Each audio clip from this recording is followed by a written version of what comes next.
Sorry. I'm sorry.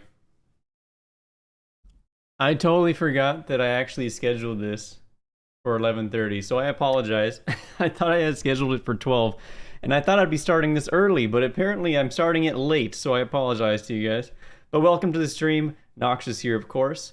Thank you so much for joining. I hope you guys enjoyed the Watcher Machine Spotlight, the very last Machine Spotlight of the series so far. Of course, we just got the DLC announcement from Gorilla, so that will be coming out in April. So as soon as that comes out, you can bet your butt I will be making new spotlights for it. Welcome, Jen. Glad to have you on the stream. Welcome, everybody. Good morning, or a good evening, or a good night, wherever it is, wherever you are, you have a good that. All right, so let's go ahead and get started with this tier list. I've been wanting to do this for a long time. Abdallah, welcome. I've been wanting to do this for a long time, but I wanted to wait until the Machine Spotlight series was over, because I felt like that was pretty fitting since I have thoroughly researched every single one of these machines, and I've had the chance to really get to know and appreciate every single one. So that's why I wanted to wait till the end of the series. But yeah, let's go ahead and get started. And we're going to go in alphabetical order, of course. So the first one we have is the Behemoth. So I'm going to do my best to kind of describe why I'm putting each machine in what category. But I'm not the best describer of things. I've mentioned this before. I would be a terrible sommelier. Those people that taste wine, they're like, it tastes like leather, it tastes like shoes. Like for me, I've always been the person like, it tastes good, or it tastes bad. There's no in between. So let's go ahead and get started. Let's see what the Behemoth. Where do you think I'm going to be putting that? Let me see. Actually, I don't know where I'm going to be putting it. I think I have to put the Behemoth. I also have to. I might be moving some machines around as we go through the list. The Behemoth is the first one, though. So being the first one, I actually think I'm going to be putting it as an A tier machine. And part of the reason for that is I thought the Behemoth was absolutely amazing in Horizon Zero Dawn. It, however, I think got overshadowed a lot in the Forbidden West, understandably, with all the new exciting machines. But even then, the Behemoth is extremely powerful, as we saw in the machine spotlight for it. It can almost, it can decimate like a lot of other machines. Its AoE attack, where it shoots out the rocks basically in all around its diameter or circumference, that is a very powerful attack, and it can spam it quite quickly. It is easily able to take out a Tide Ripper. So for those reasons, I'm going to put it in the A tier. But I don't think it deserves S tier just yet. What happened to E tier? No E tier. I wanted to end it at F. Like the grading system in the United States, at least. I don't know what kind of grading system you have where you are, but in the United States, we have A through F.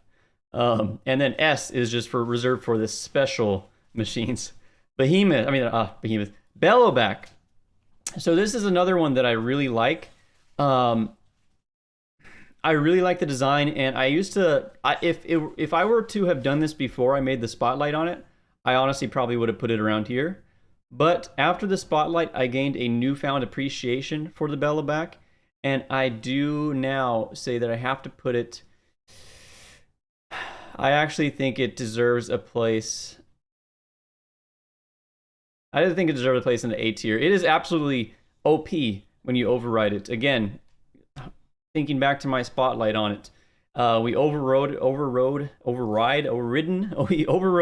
some Bellowbacks, and they were able to absolutely destroy all the machines around them, including a Tremor Tusk. So this very small machine, large machine, was able to basically single-handedly take on a Tremor Tusk and decidedly win. It wasn't even a contest. So because of that, I think I'll put it in the A tier. I do like the design too. I think it's one of the most unique looking machines in the Horizon franchise. It's very unique. Kind of looks like a gigantic tick, but I think it's basically designed off of a baryonyx, or a kind of semi-aquatic dinosaur from that era. Next up, we have the Bristleback. I keep thinking about the latest one. So next up, we have a Bristleback. I have, even after the spotlight, the Bristleback doesn't really evoke a lot of feelings for me. It doesn't really make me very excited, and for that reason, and this may be kind of controversial because it is a good mount. I'll say that it was a pretty strong mount. I'm gonna rank it as a D. So this is the first kind of D for me. Again, this is all opinion. This is very subjective. It's not objective whatsoever. It's just my opinions. So the reason the bristleback goes to a D is I think the design, while it's cool to have a bore design, I think it's boring, to be honest. It is kind of cool in its own regard, but I would have much rather seen some kind of other animal or dinosaur in its place rather than the bristleback. And it's again, I just don't think it's that exciting. It only has a few attacks. Um, I know it's one of the first machines that they basically introduced in Horizon Forbidden West, but I think it's kind of subpar compared to the other machines on this list. And again, I might be moving some machines around on this list as we go through it. All right. Oh, Drew, do you think we'll see the proper return of the Pharaoh machines in the Burning Shores? I think we do. If we have a Horus Titan coming to life, a Horus Titan, if you don't remember, is capable of basically producing machines on the fly. It can create and repair Corruptor class or Scarab class machines and Boris, not Boris. What are they? Oh my gosh, the Deathbringers. Basically the Deathbringers. They can produce those on the fly. So I definitely think we're going to see some more of those in returning in the DLC, The Burning Shores. Hello everyone, welcome to the stream. Glad to have you all here. So the next machine we have is the Burrower. This is another one that I'm conflicted about. I think it's going to sit in the middle of the pack for me because I don't love it, but I don't hate it. It is a really cute machine. I will give it that. And I think it has a lot of personality, and it is actually pretty cool to override. Again, looking back at the spotlight for the Burrower, it actually was pretty small. It was pretty strong for such a small machine. But again, it's just one of those machines that doesn't really super excite me, and I think it kind of lost a lot of its potential. They of course have different variants of the Burrower. They have all these different elemental canister variants of the Burrower, and I think what they could have done that would have made it a little more exciting is if they had those elemental canister Burrowers have a special elemental attack respectively for each of their different elemental canisters. For instance, the fire canister Burrower would have some kind of flame attack. The plasma canister Burrower would have a plasma attack, and so on and so forth. So because of that, I think I'm actually going to put it in a C. It could have been executed a little better. It is a very cute machine. I think it's really cool, and it's semi-aquatic, which is also really cool. So I'm going to put it in a C, on the C. Let's go ahead and go on to the Charger. So the Charger is another iconic machine. I actually really liked it in Horizon Zero Dawn, but I liked the Broadhead more, which unfortunately we didn't get with the Forbidden West, which I was really bummed out about. But the Charger for me, again, is one of those machines that doesn't really excite me. I don't really have a strong emotional connection to it, except for Joe. Joe will always live on in our hearts and our minds.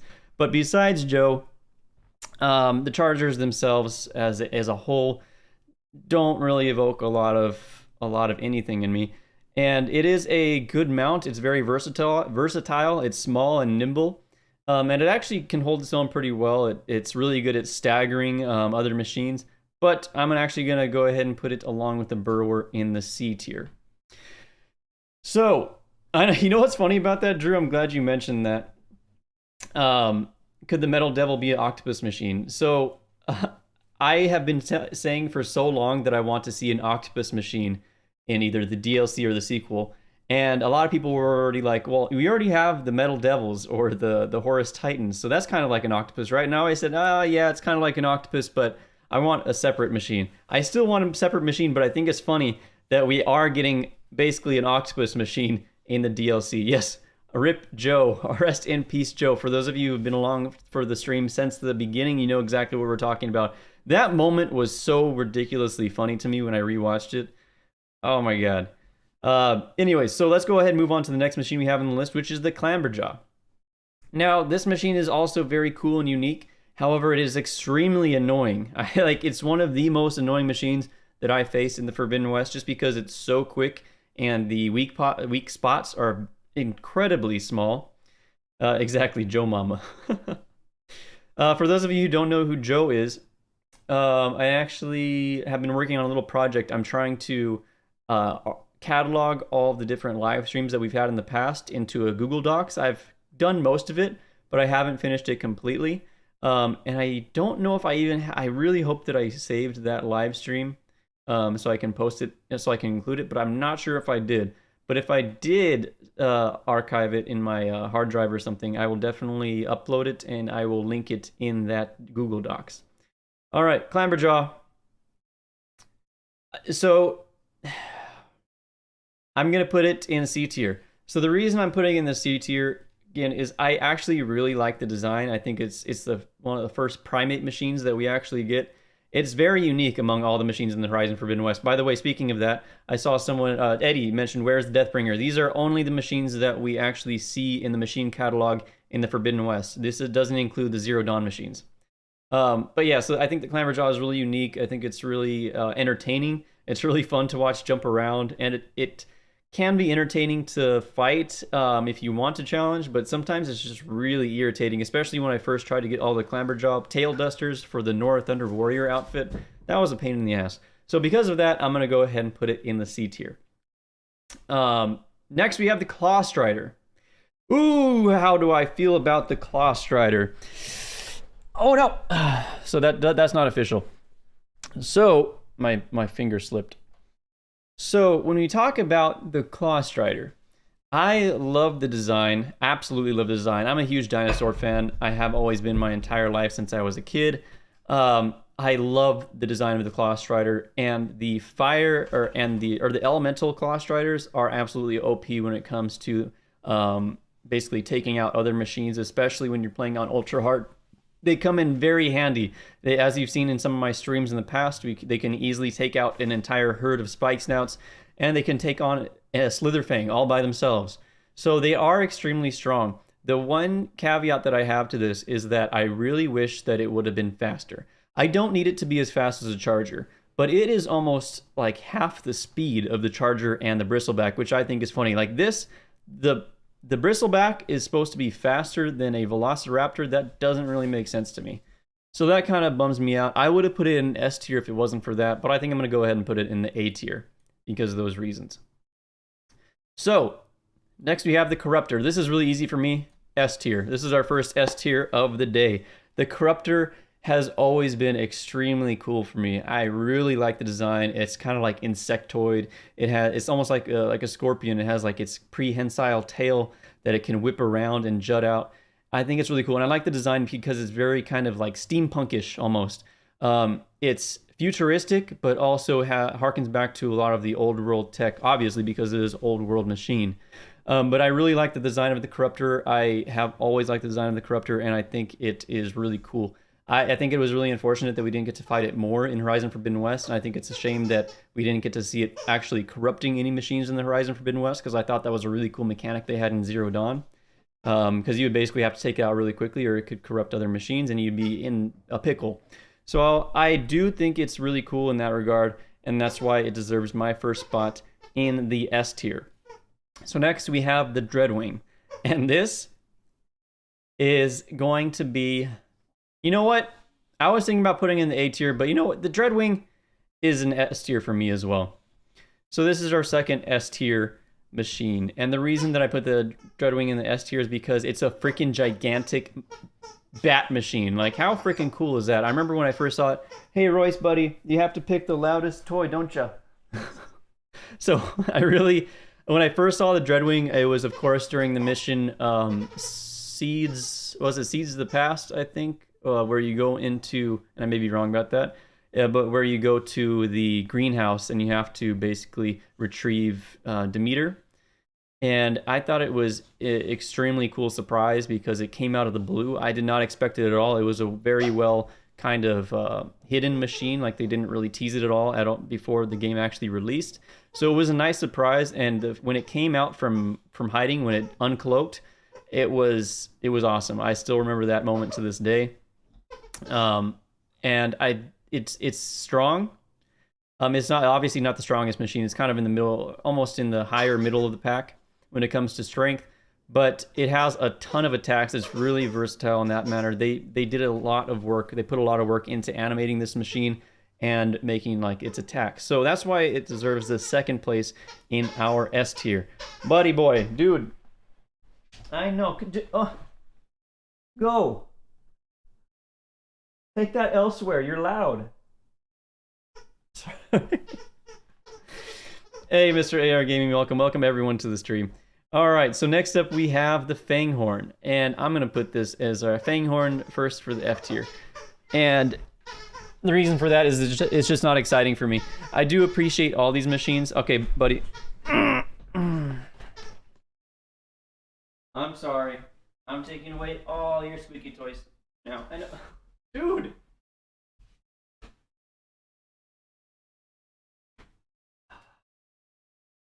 All right, sorry. You're gonna hear some squeaking in the background. But yeah. But so I'm sorry in advance about the squeaking. He obviously does not want me to take his squeaky toys away from him, and I'm not going to fight with him right now. But yeah, Fanghorn gets an F tier for me. Again, this is just comparing it to all the other machines. There's going to be a few in the F tier, but it's just not exciting for me. And again, this is all subjective. When I first saw the Fanghorn, I thought to myself, oh, it's just a stronger Grazer, which is basically exactly what it is. It has almost the same exact model. The only thing they changed is the horns and the elemental canisters in the back, and they gave it a couple more attacks. Which again, those a few more attacks are pretty cool. It's unique among the grazing machines, but it is an F tier for me. Fireclaw is an F tier. Just kidding. Just kidding. Can you imagine the backlash I would get if I put Fireclaw in the F tier? No, Fireclaw obviously gets S tier for me, dog. Fireclaw, ever since it was basically revealed in the Frozen Wilds, which we're gonna be playing later on today, after this machine tier list. Ever since my first time seeing the Fireclaw, it was already after we had encountered the Frostclaw, which I thought was pretty cool. But then when the Fireclaw was basically revealed, it was of course in I forget the name of the it wasn't a cauldron. It was the facility that Hephaestus had taken over. If you know the name of the facility, please let me know in the comments. I'm forgetting it right now. Firebreak facility. There you go. I remembered. So when it was first revealed in Firebreak, it was an epic moment, and that boss battle was actually one of the hardest. Actually, it still is probably the hardest boss battle in the entire Horizon franchise, which I know is only 2 games, but it was really entertaining. And even to this day, fighting Fireclaws always keeps me on my toes. It's really fun. I think I've basically become an expert at killing Fireclaws. But it is still fun to this day, and that's why I really appreciate them. The Fireclaw is one of the few machines that I think is fair as well. And basically what I mean by fair is that there's a few machines that I think are unfair when you fight them. One, because either they spam attacks way too quickly, or they rely too much on kind of shady attacks. I don't know how to really describe it. They rely too much on gimmicks, I should say. The Fireclaw is simple. It wants to beat the crap out of you, and it will. It will get all up in your face, and it will give you a hard time. But it does so like a gentleman. It will fight fair, and that's why I give it an S tier. Frostclaw, however, I give a B. So I know it's basically the same machine. The Fireclaw is just bigger, but the Frostclaw has it is cool.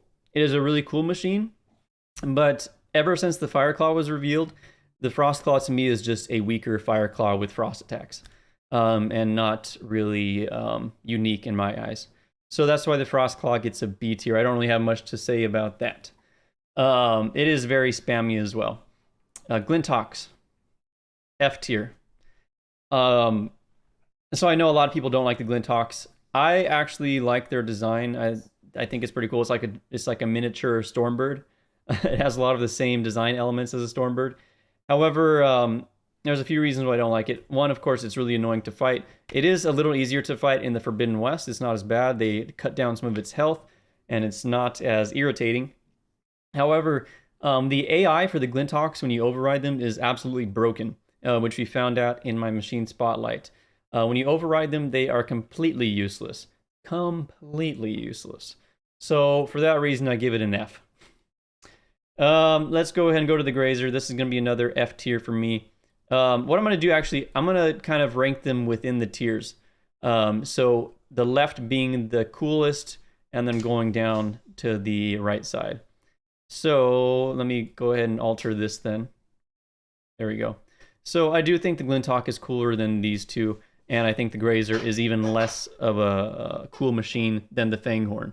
For, I think, obvious reasons. It's just a deer, and it doesn't have a lot of unique attacks. It just runs away. The only kind of entertainment I get from Grazers is setting off their fire or blaze canisters and watching them go boom. I think Boomer would really enjoy that. So next up is the Grimhorn. This gets an A tier for me, and I think that's going to be really high up on the A tier. It's almost an S tier, but I think it's going to get an A tier for me simply because it's a frickin' Triceratops with frickin' rockets attached to its frickin' back, which is absolutely awesome. Again, I love dinosaurs, so I'm going to have a bias for all the dinosaur-based machines in this tier list, but the Grimhorn for me is awesome. I think the design is really cool. I really like that it has a single optical sensor in the center, which is unique to that machine. I know, actually, as I say that, I realize that there's a bunch of other machines that have one optical sensor. But what is unique about it is the Apex one has a purple sensor. So for Apex machines, usually they have the same color optical sensors: red when they're upset, yellow when they are kind of searching for you or curious, and then blue when they're non-hostile. But the Grimhorn, if you didn't know this, the Apex Grimhorn, which unfortunately you can't encounter out in the wild, which is a bummer, has a purple optical sensor, which I know is a tiny little detail, but I think it is really cool. Next up, we have the Lancehorn. This one is going to go above the Grazer, but below the Fanghorn. Again, another grazing machine. Doesn't really excite me. I don't need to say much else about that. Same reasons for the Fanghorn and the Grazer. Ooh, boy! No, that's not right. My finger slipped. The Leap Lasher. Where does the Leap Lasher go? Let me know what you think in the comments where you think the Leap Lasher deserves to be. I love it. I do think it's a very unique design. I think it's really cool. I think it has a lot of unique animations and a lot of unique attacks and mechanics. But it is extremely annoying to fight. Extremely annoying to fight. This is tough for me. I didn't think about this tier list beforehand, by the way, just so you guys know that I'm coming up with all this off the top of my head. I haven't pre-decided this. I think the Leap Lasher is going, for me, is going to end up... Man, I'm between B and C. I'm going to give it a B. I'm going to give it a benefit of the doubt with a B. And the reason for that is, again, the unique design and the unique attacks, and I do think it was a pretty cool idea for a machine. I like the tail. I think it's really cool how they executed that, and the fact that it's kind of like a support machine. When it ejects some of its canisters, it can support other machines on the battlefield, which is, again, a really cool mechanic. Hey Nox, would you live in real-time LA or the Burning Shores? Obviously, I would live in real-time LA because I don't want to be dead. Long Leg. This is one of my favorite machines simply because it's a robot chicken. As the developer, or one of the developers of the game, pronounced it, literally some of the attacks were based on a chicken. They saw a YouTube video of a chicken basically fighting, I think, a human or something, or a dog. I don't even know what it was, but the developer looked up a YouTube video about a chicken to get inspiration for the Long Leg's attacks. I think that's hilarious, and I do think the Long Leg has a really cool design. If you don't know, the Long Leg is basically based off of one of the large terror birds from the, I forget what era it is, but basically after the dinosaurs were extinct, but before modern time, of course, or before even classical times. So they went extinct as well. But basically think of it as a giant, terrifying ostrich. I mean, look at the name, terror bird. So that's why I like the Long Leg. Again, all those kind of dinosaur-like kind of machines are going to get bias for me. I'm going to go ahead and put this just above... I'm going to put it behind the Bellowback. It's really cool for me, but I think the Bellowback is just a little cooler and a little more... It's just way more powerful when you override it, so that's why it gets it goes in that spot for me. Plowhorn. Now, I know I put the Grimhorn at the top of the A class, or A tier. However, the Plowhorn, again, it's just the same thing without the cool rockets on its back. So I'm actually going to give the Plowhorn a C. I do appreciate how they made the Plowhorn kind of like the land gods, and they gave them a lot of lore, actually, in the game for the Utaru. Of course, the Utaru worship them, and they've been kind of assisting the Utaru with building their agriculture for who knows how long. So I do appreciate the lore behind them, but because we have the Grimhorn, I have to put the Plowhorn at a C. The Ravager. I have mixed feelings about this. I have very mixed feelings about this because I honestly like the Sawtooth better than the Ravager, and we unfortunately didn't get the Sawtooth in the Forbidden West, which I think was a miss in my eyes. I know they basically said they didn't put the Sawtooth in because it is too similar to the Ravager, and there's no point in having two very similar machines. However, I ask you this: what the hell is this then? If you don't want to have the Sawtooths with a Ravager because they're too similar, why the hell are these okay? That doesn't make sense to me. I hate these. So I'm going to go ahead and put the Ravager in the B tier. And it's going to be behind, it's going to be above the Leap Lasher. I think the Leap Lasher is going to be kind of low on the B tier. Rockbreaker. So that's another one that I was disappointed with in the Forbidden West. The Rockbreaker in Zero Dawn was awesome, especially the demonic Rockbreaker that you encounter in the Frozen Wilds. It's amazing. I still remember, it's like, it always reminds me of Tremors, the old movie Tremors. Where you have gigantic, like little, almost like reptiles or worms or aliens almost kind of burrowing underneath the ground and striking when you least suspect it.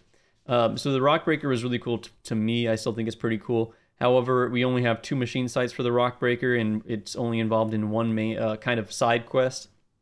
And I do feel like it was nerfed in Forbidden West. So for that reason, I'm going to put it low on the A tier. I'm going to put it above... I'm going to put it above a long leg, but below the Bellowback. Rollerback. I love the Rollerback. And I do have a kind of a love-hate relationship because my very first experience with the Rollerback, I saw it, and this was my own playthrough. I didn't stream this. This is in my own playthrough when I did it on my own when I very first played the game. So my very first encounter with the Rockbreaker, I saw it and I was like, damn, that looks pretty cool. It's like a gigantic Ankylosaurus, which of course, again, is like a dinosaur. I know it's kind of like a pangolin as well, or an armadillo, but I see it more of as Ankylosaurus. I love the design, and when I went up to it, I initially fought it. It kicked my ass. It absolutely kicked my ass. And because of that, it is actually an extremely strong machine. And I love that it has the gravity well generator, basically. So if you knock off its armor plating, it can suck them all back on. That was kind of like a game changer for me too, because you're used to like tearing all these armor parts off, and then you can get a clear shot to the weaker components. When the Rollerback first used its gravity generator basically to pull all those armor plates back, I was like, well, honestly, my first thought was, I wasn't amazed. I was like, oh, fuck. My first thought was that. I was like, what the hell, man? But I'm actually going to put it in the S tier. I actually like it more than the Plowhorn. I'm going to put it below everything else in the S tier, but I think the Rollerback is unique enough for me and powerful enough as a machine and strong enough in a fight to deserve the S tier for me. Soundboard moment, yes. Next up is the Scorcher. Scorcher is easy for me. That's going to go in the S tier. Again, I think the Scorcher was nerfed for Forbidden West. The Scorcher used to spam attacks incredibly quickly in Zero Dawn, and it was a pain in the ass to fight. It still is quite a bit of a pain to fight, but it is a lot more manageable. I don't like when machines got nerfed for Forbidden West. I think a lot of them did.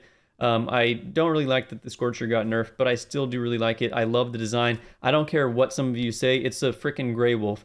I know a lot of people are like, oh, it's a Lynx. I think you're completely wrong. I'll come out and say that right now. It does not resemble a Lynx at all to me. The snout is too long. It's basically from Yellowstone.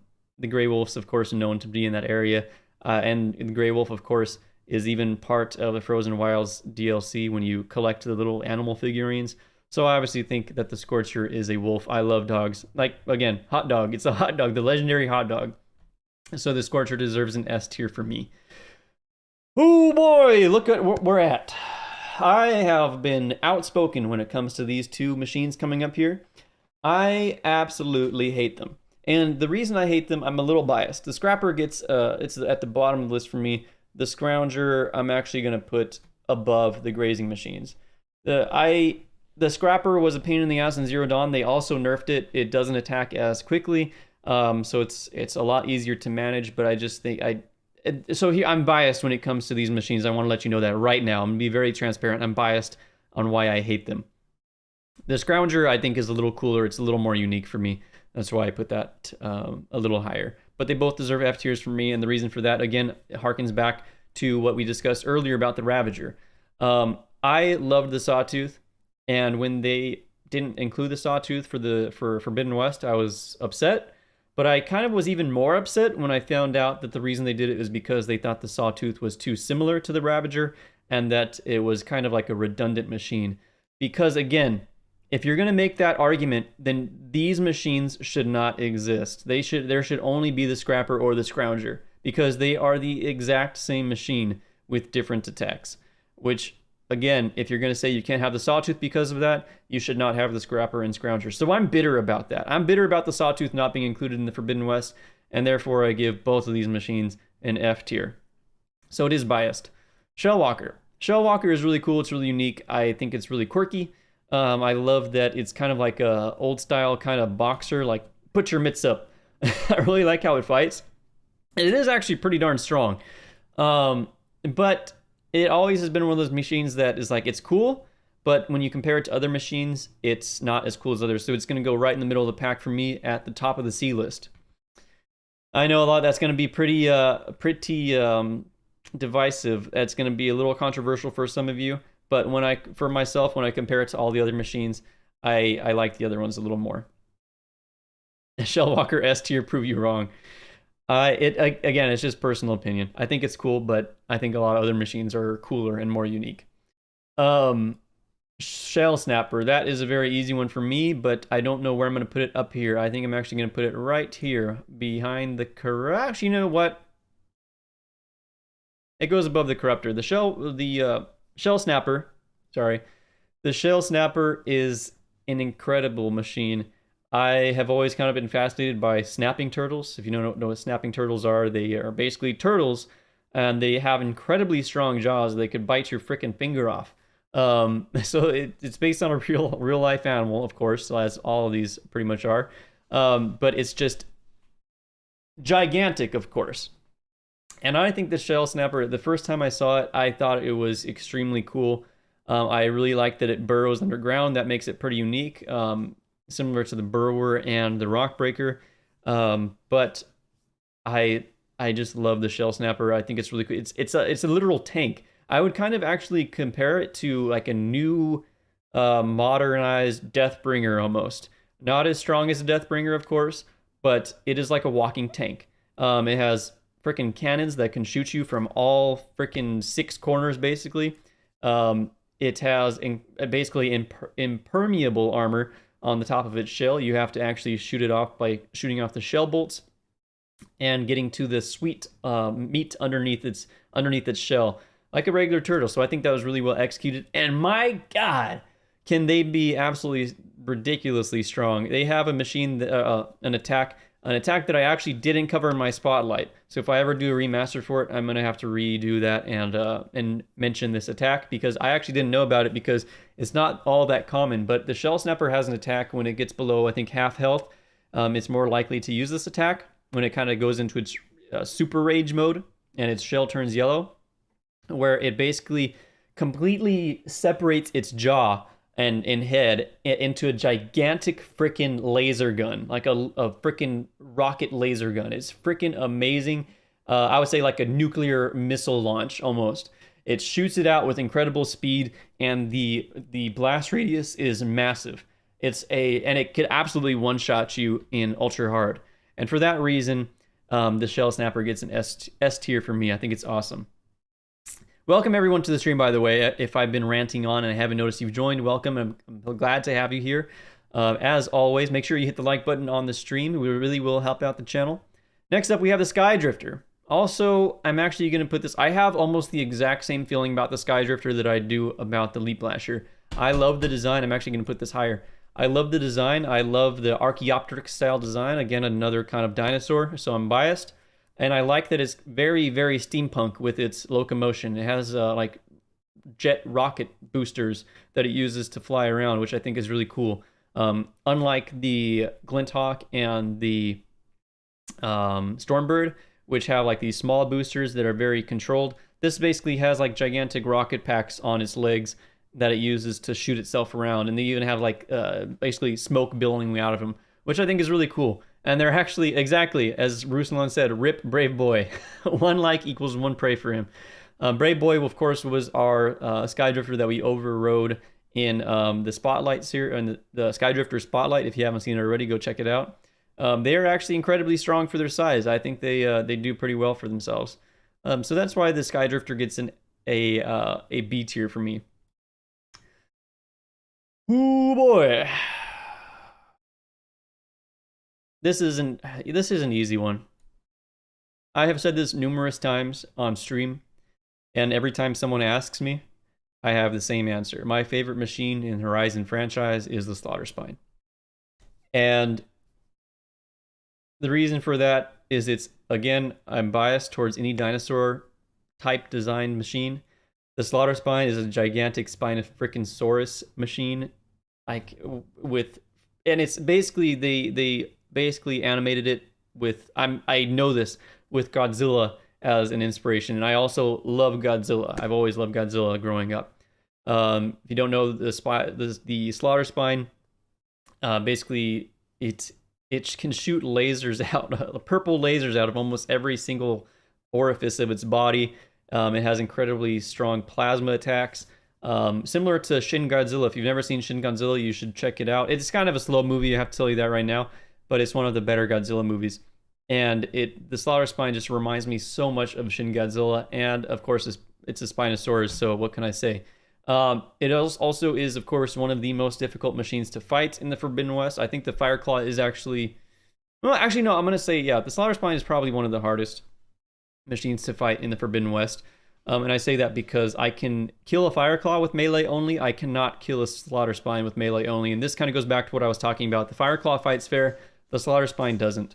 It doesn't fight fair at all. It will just absolutely kill you. It was made for one purpose, and that purpose is to kill you. And it does that very well. What else can I say about the Slaughter Spine? I just always remember the first time I encountered a Slaughter Spine. It was a very special memory for me. It was actually the Slaughter Spine that was along the mountains. Oh my gosh, I don't have my map anymore here. I forget the name of the mountain range off the top of my head, but in the snowy mountains. And I remember looking at my mini map, or my map. I opened up my map and I saw that there was a Slaughter Spine site coming up pretty close. And in my mind, I was like, what the heck is a Slaughter Spine? Because all it showed is a little tiny icon. I was like, what the heck is a Slaughter Spine? So I came up over the crest, like over the crest of the mountain, to look down on the little kind of basin where the Slaughter Spine was with the leap lashers. And I remember like when I first saw it, of course you hear it's like iconic, like kind of, I can't describe the sound it makes when you first basically come in range of one. It's this like chilling kind of sound that is unrivaled. And I remember almost, actually no, I do remember this. So my girlfriend was actually I think she was in the same room as me when I was playing this in my first playthrough. I stopped the game, I paused it, and I was like, I'm not even lying when I say this, I was like,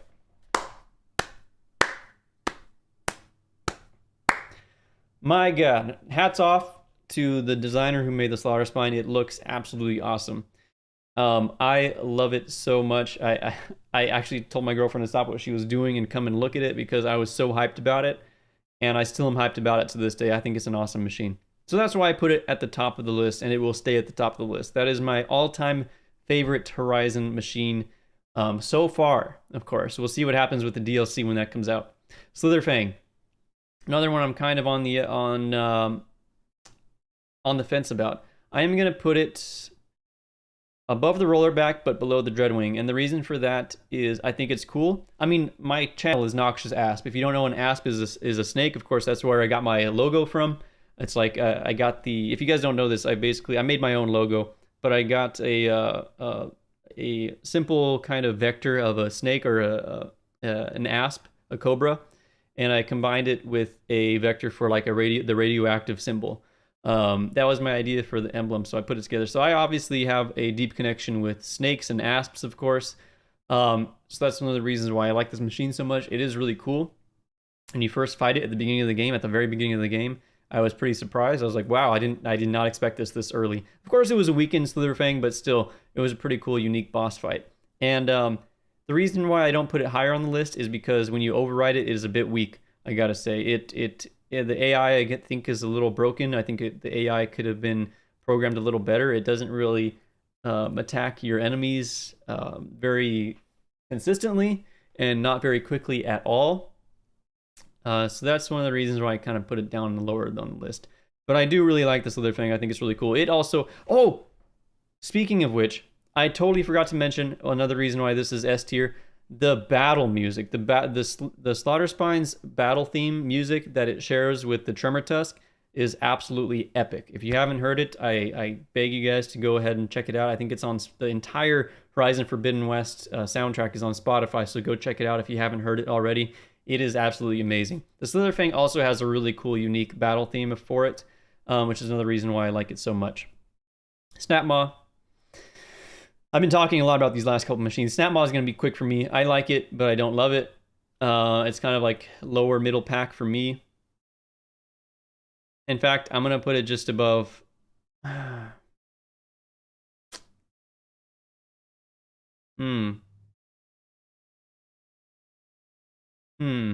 I don't really feel very strongly about it.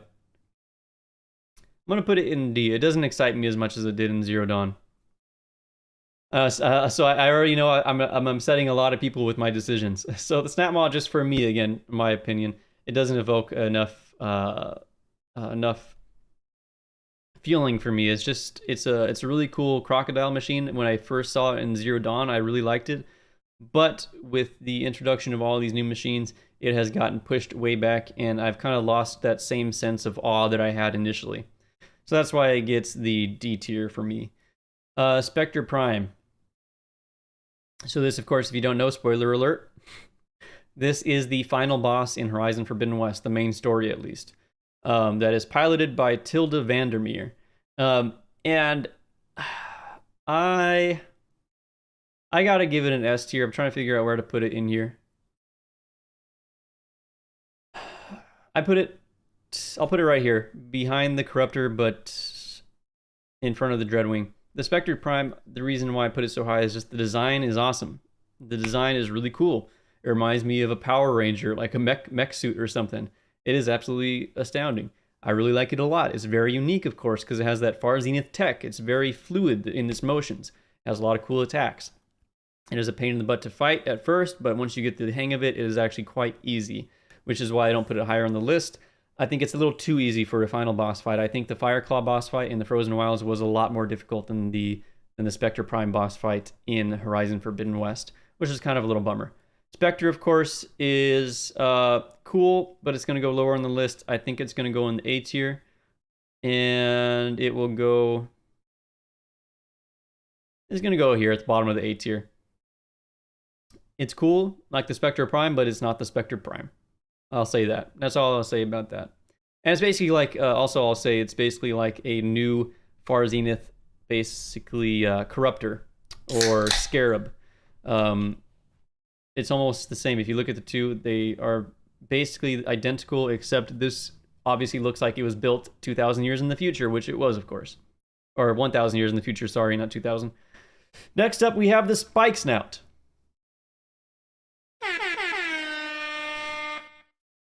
The Spike Snout. Sorry, I had to use... I love this little soundboard I got, the Stream Deck. So the Spike Snout... It is very unique. It's another one of those support class machines that I think is really cool. I like that they introduce support class machines in the game. But ever since I saw it, it again didn't really evoke a lot of passion in me. It is just kind of there, and it is still kind of there. I did kind of appreciate it more after the spotlight I made for it. If before the spotlight, I probably would have put it either in D or an F, but after the spotlight, I gained a newfound appreciation for it, because it actually is really cool with all its different support mechanics and debuffing mechanics, I should say. So So I'm gonna go ahead and put it. I'm gonna put it right here. I think it goes before the Charger, but behind the Burrower. We're almost towards the end of the list here, fellas and ladies and gentlemen. And then we'll get to the Horizon Zero Dawn live stream. Let's go ahead and go on to the Stalker. The Stalker, as you may know, is one of my favorite machines of all time. I like it more than the Scorcher. It goes in third place so far for the S tier. I mentioned this a lot in my spotlight for the Stalker. It is one of my favorite machines ever. And let me go ahead and show you this. If any of you guys ever want to get me something for a gift, I'm just kidding. Don't do this, please. It's too expensive. But like, this is so cool. Check this out if you haven't seen it already. Let me bring it on screen. That is freaking cool, man. Like, this is basically a replica of the Stalker, and they gave it, like, you can change the color of its optical sensors to blue or red. It's just so freaking cool, and I love the design of the Stalker because it is very unique. It's the only kind of machine with this type of armor plating. It is very sleek. It is very powerful. It can still one-shot you on ultra hard easily with its sniping attack and even with its tail swipe attack. So it's not something to bat an eye at. It is extremely cool. I love, of course, its cloaking ability. I wish the cloaking ability was a little more complete. I wish that it was more invisible, if that makes any sense to you, while it was cloaked. But I do think it's really cool, and I really hope that someday we are able to see what the what do you call it? Oh my gosh, I'm having a brain fart. The pre-derangement Stalker looked like, because if you don't know, the pre-derangement Stalker was white, and you can see that in Rost's armor, the armor that he wears. You see Stalker plates that are white, which I think is really cool. And I think actually the Quinn have white Stalker plates on their armor as well. I may be wrong about that, but I think the Quinn have white Stalker plates as well, which I think is really cool. All right, so the Stormbird. This is going to upset some of you, and this is also biased because I'm sorry, Mr. AR Gaming. I'm very sorry. If you watch the stream series, you know that I had a hell of a time collecting the Stormbird primary nerves to upgrade our gear. I honestly was sick and tired of these machines after that stream. Stormbird Slayer 69 is what the name that the rank that I achieved after that stream was done. We killed, I think we killed over 8 Stormbirds on ultra hard, which is not an easy task. It wasted a lot of ammunition just to get these stupid primary nerves. I only needed a couple, and we just could not get them. So because of that, I'm a little kind of bitter about it. I'm going to put it down at the bottom of the A tier. It's still a really cool machine. I think it's extremely cool. It was one of my favorite machines from Zero Dawn. But with the introduction of some of these other machines, actually, you know what? I'm going to put it up here, above the Bellaback. With the introduction of some of these other machines, it no longer ranks as an S tier for me. So, next up is the Sunwing. The Sunwing is really cool. It's, of course, the only flying mount we have so far in the game, and flying around on the Sunwing is absolutely awesome. You get some amazing views. It's a beautiful experience all around. The first time you fly a Sunwing is really cool, but my God, they are a pain in the ass to fight on ultra hard. So because of that, I'm actually going to put them at the top of a B tier. It gets higher up on the list because of its function as a mount. However, that function, I think, is it's not fully realized, because I really wish they would have given the Sunwing some kind of offensive capabilities. If not when you're riding it, then at least when you're not riding it. And if you don't know this, the Sunwing doesn't have any offensive attacks once you've overridden it whatsoever, which I think is really stupid. Which is why we've lost a couple Sunwings on the stream series, because basically they'll sit there and let a machine or a rebel shoot them until they die, and they won't do anything about it, which I think is really stupid. So that's why it kind of ranks lower, and it's just because the AI. So, Tall Neck, that's going to go in S tier for me, just because it's so iconic. But it's going to go lower in the S tier, because it's going to go here. While I love the Tall Necks, I mean, the Tall Neck is the Tall Neck. What else can I say about the Tall Neck? It's the freaking Tall Neck. It's I mean, I have the Lego set. I love the tall neck. I think it's really cool. It's gigantic. It's almost completely impervious to any kind of damage, and is majestic. It is a docile giant. It's one of the only non-hostile machines in the Horizon franchise so far, and I think it just looks really cool. However, I think these machines are a little cooler than it, so that's why it deserves an S tier, but not, excuse me, but not quite the top of the S tier. Thunderjaw, that's an easy second place for me. Iconic, it was the first big bad we had in the series before the Frozen Wilds was released. And I know the Fireclaw can basically destroy a Thunderjaw, as we've seen, but I do think that the Thunderjaw is a little cooler. Again, I have my bias. I've said this. I have my bias for dinosaur-style machines. And of course, the Thunderjaw is basically designed after a Tyrannosaurus Rex, which is one of the coolest freaking dinosaurs that has ever existed. So I have to get it up there. And it's a T-Rex with freaking rockets attached to its freaking back. And it can shoot freaking laser beams from its freaking mouth. So that's why I think it's awesome. I think when I first saw it, one of my biggest regrets, by the way, I've mentioned this before in stream, one of the biggest regrets I've had in the recent years is not getting the collector's edition of Horizon Zero Dawn with the Thunderjaw little statuette. Like, I have the Tremor Tusk here from the Forbidden West collector's edition. I almost didn't get that, but it went on sale for half off, so I got it. But I really regret not getting the Thunderjaw. I would much rather have a Thunderjaw little replica than a Tremor Tusk replica. So I'm kind of bummed about that. But I do like the Slaughter Spine more, and I've said this as well on the stream. It's a really close race between the Thunderjaw and the Slaughter Spine for me, but the Slaughter Spine just slightly edges it out. Tide Ripper. Woo, boy, I love the Tide Ripper. But how much do I love it? I'm going to put it there. I do like it more than these machines. It deserves an S tier for me. And the battle music, again, I like music. That plays a big part in a gaming experience for me, is the music and the battle theme for the Tide Ripper. Basically, I think something from the deep. I forget the name of the title of the song. Again, it's on Spotify if you want to check it out, the entire soundtrack. But the song is absolutely amazing. I love it. Actually, you know what? Let me go ahead and bring it up real quick so you can listen to it a little bit together. Let's see. We'll do this real quick. I have it pretty close up here for those of you who may not have heard it yet. It is just so freaking cool. There's no getting around it. It is awesome. Where is it? Guardians of the Deep. Here you go. Oh, not that. Where is this? Yes, it is. Like, this song is just so freaking hype. It is so freaking good. I love this song. It is so freaking awesome. I'm gonna shut up and just let you listen to the first little bit of it.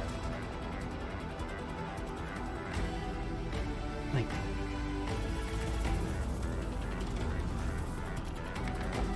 it is a masterpiece. I think this is probably... I'm gonna say no. It's not probably my favorite song in the soundtrack. It is my favorite song in the soundtrack. Absolutely is my favorite song in the soundtrack.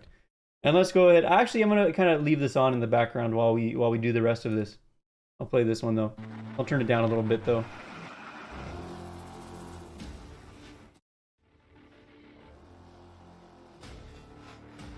All right. Let me know if you guys can still hear me okay. But yeah, that's the reason why I put the Tide Ripper up there. Again, once again, dinosaur machines always will get a nod from me. I'm biased for any dinosaur machine, and the Tide Ripper is a gigantic plesiosaur, Loch Ness Monster, basically, style machine that can freaking come up on land and waddle around like a seal, elephant seal. It's really cool. It shoots freaking purge water out of its face. It has pretty cool attacks, and I think it actually is one of the... this is going to sound really weird, but it's one of the cutest machines to me. I think it's really cute looking. I would want to have a Tide Ripper as a pet. If I could have any of these machines as a pet, I would want a Tide Ripper. I think it'd be really cool. All right, Tremor Tusk. Again, gets an S tier for me. A lot of these are going to be S tier. Obviously, you can see we have a lot of S tiers today. I love a lot of these machines. But where does the Tremor Tusk sit? I think the Tremor Tusk is going to sit behind the Slitherfang, but before the Rollerback. The Tremor Tusk is also, it's a freaking gigantic woolly mammoth machine. With freaking cannons on his back and cannons on his face that can completely destroy you. But it is one of the weaker machines among the heavyweight class, and it is pretty easy to defeat. Even Apex ones, even the pair of Apex ones on the top of the mountain in the northern area, the Tenakth Sky Clan lands, I forget what that mountain range is called, but you know what I'm talking about.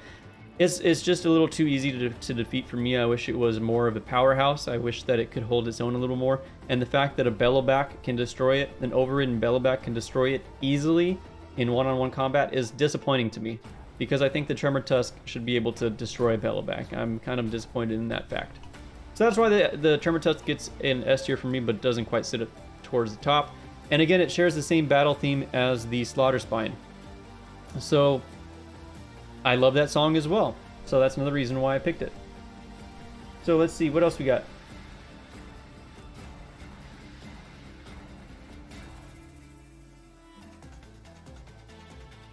God of War sound that stole the sound design from Horizon. I think that Horizon should have got the award for sound design and art direction. I think it really should have won those. Did it end up going home with any awards? I don't know. I was so overcome with excitement about the announcement of the DLC. I don't even remember if it went home with any awards. I don't think it did. Did we? Did it? All right, 2 machines left in our tier list, and then we'll go on. Yeah, it got 0 awards. It's pretty disappointing. The Watcher, we just had the Watcher Spotlight come out today. If you haven't seen it already, check it out. After the stream, of course. After you leave the stream, go check it out and make sure to leave a like on the video. You guys, I would love to see a video hit like 500 likes quickly. I know the Slaughter Spine, I think, is over 1,000 likes, but that's been out since March. I think the Watcher and the Tall Neck deserve at least 500 likes. They are awesome, iconic machines. Go ahead and go over there and spam the like button. The Watcher is going to get an S tier for me, but it's at the bottom. It is a very simple machine, which is why it's not towards the top or anywhere. That's why I'm going to put it at the bottom. Basically, it's very simple. The design is simple. It doesn't really have a lot going for it when it comes to battling at all. I know it did destroy the Fire Claws, but again, that was because I was helping it out. I was diverting its attention. So it didn't really, I mean, if they were one-on-one with the Fire Claw, they would have easily been killed. It's still amazing that they were able to destroy the Fire Claw as quickly as they did, though, so I do give them that. But again, they're just an iconic machine in the Horizon franchise. This is one of the first machines that Aloy was able to take down on her own, and as a little baby, and I think it was really cool. So because of that, I'm going to put an S here. It's the nostalgia for me. Last but not least, the Wide Maw. I think this is the goofiest machine. We've talked about this before. What is the goofiest machine in the game? I think the goofiest machine is the Wide Maw. It farts, it poops, it hits you with its booty. I think it's just silly. It's a silly machine, but I do like the design. I think the design is really cool. I appreciate that we had a large hippo in the game. I do wish that it was kind of on par as a Snap Maw. I think it's a lower tier or lower level machine than the Snap Maw. I wish they were on par with each other, because in real life, crocodiles or alligators and hippos are hippos can destroy alligators in real life, or crocodiles, whatever they are that live together in the same areas. Hippos are extremely deadly, actually, in real life. So I kind of wish that it was a little more powerful, but I'm gonna put it at the top of the C list. It kind of sits in the middle for me, because while I really like the design and it's goofy and it's really funny and I enjoy fighting it because it literally farts on you. Because of that, still, it's one of those machines that doesn't really evoke a lot of kind of response from me. It's cool, but it's not as cool as a lot of these other machines. So that's it for the tier list. I know a lot of you don't agree with my tier list, and I'm sorry if I offended anybody with my decisions. Again, sorry, Mr. AR. I know that the Stormbird would easily make the S tier for you. It just kind of fell behind for me. But that is my official Horizon Forbidden West, because we didn't do Zero Dawn machines. That was my official Horizon Forbidden West machine tier list. So go ahead, I'm gonna go ahead and screenshot this. I'll post it on, maybe I'll even clip this or something and I'll post it on the channel later on as a VOD. But yeah, that's about it. I hope you enjoyed all my reasonings for all of this and my descriptions of why I chose this. But yeah, that's basically it. At the end of the day, the Slaughter Spine is my favorite machine in the entire Horizon franchise so far. I cannot wait to see what they introduce in the DLC. I hope that I have a new favorite machine after the DLC is released, because I want to be awestruck, just like I was when I first saw the Slaughter Spine, and I hope we do get that. But I guess we'll have to wait and see until April 19th. So that's it for the tier list. Without further ado, I'll stop messing around. Let's go ahead and get back to the main event. Let's continue our Horizon Zero Dawn new game plus ultra hard playthrough. And we last picked up, this has been a long time coming. I took a little break, of course, for God of War when that came out. So thank you for being patient with me. I know it's been a long time waiting. But here we go. We are back to it. And last we left off, this is extremely loud. Wow. 1 second.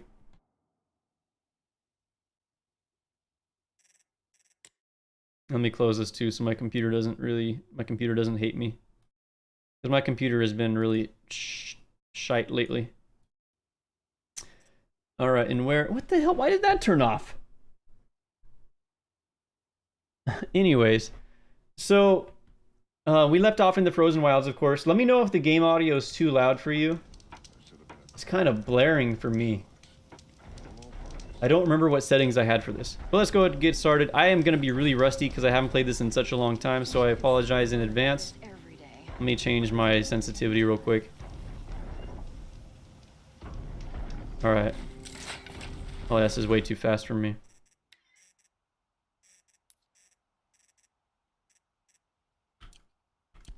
Why isn't this changing? Alright, let's go ahead and head on. And I totally forgot how to play this by now. And I forgot where we were, so let's see. We gotta prove ourselves to the Werak. So what do we gotta do next? What was the last thing I did? We obviously saved the tall neck that was broken. So we got that done. But what else do we have to do? Should I get the Frozen Wilds? You should definitely get the Frozen Wilds. The Frozen Wilds, I think it's better than the main game, if that makes any sense. Obviously, the story of the main game is second to none, but the Frozen Wilds is one of the most excellent expansions or DLCs for any game ever, in my eyes. So I definitely think it's worth the purchase. Battler, welcome to the stream. I'm glad to see you here today. Ah, Fatih, you're not with that Horizon Forbidden West that if only comes on the PlayStation 5 and PlayStation 4. So I actually talked about this on my alternate channel. I did a video last night that I released this morning. I'm actually wearing the same exact clothes because I had a long night and I had a really poopy day at work yesterday, so I slept in the same clothes. No, I put them on last night. These aren't clothes from yesterday. But I slept in the same clothes basically. And that's why I'm wearing the same clothes. But long story short, you should definitely check out that video if you haven't already. I kind of discuss what I think about that decision that they made. I don't even remember how to play this game. There we go. But yeah, if you haven't already, check that out. And it's on the NoxiousAsp Raw channel. I gotta check out my quest because I forget what I did. Ooh, okay. I remember now. So let's go ahead, and I think we're going to... This is going to be really difficult for us right now, for me at least. What I think we'll do is we'll head to the bandit camp. So let's go ahead and do that. We'll clear this bandit camp. That should be a nice little thing to start the stream off with. Drew, I will absolutely be making new machine spotlights when the DLC comes out for any of the new machines. Absolutely. That is a given, and if it's in the machine catalog, I will do a spotlight for it. That's my rule of thumb. Man, this feels so weird to play after it feels like it's been forever since I played this game. This is home. I know this is home for Mr. AR. This is his proving grounds.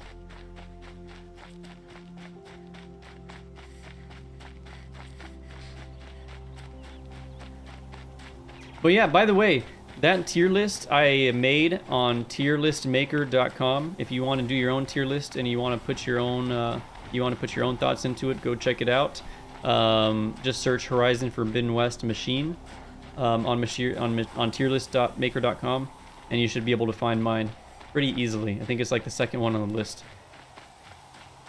Is this the Lancehorn site? I don't know what site this is. I don't think it's a site at all. Yeah, it's just some random machines out there, not an actual site.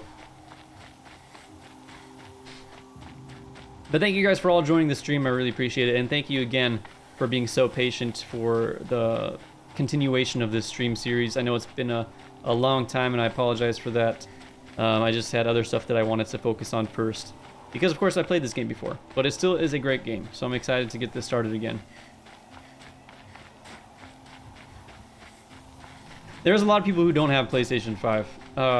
I think about 20% of people that bought Horizon Forbidden West bought it for PlayStation 4.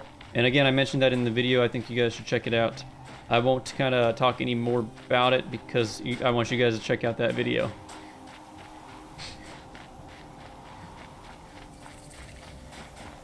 Can I do the Forest Scorchers challenge? If you remind me where it is, I will do it. I'm going for sneaky gameplay. I like sneaky gameplay. I'm a sneaky guy. I'm a sneaky boy. And especially since I haven't played this in a while, if I go in loud and fast, I'm gonna die almost immediately, I'm sure. I'm positive. Ooh, we can do this control tower while we're on the way. This is way too fast, and I don't know why it's not working, why I can't change my sensitivity. There we go. Okay. Much better. Oh shoot, wrong arrow! See, this is what I'm talking about. Stupid mistake.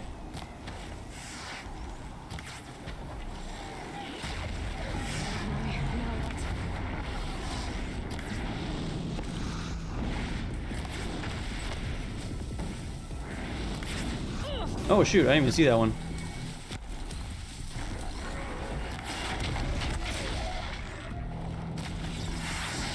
And I'm out of ammo already.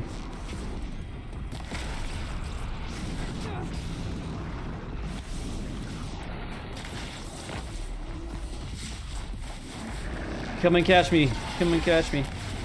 Oh shit! You got me. I wasn't being serious. Man, my peripheral vision is not very good today. It keeps sneaking up on the side of me.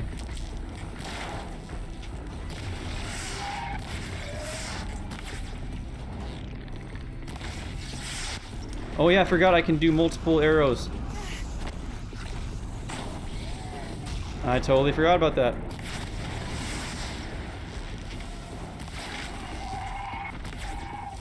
Now these guys are tanky. I forgot how ultra hard it was on this game.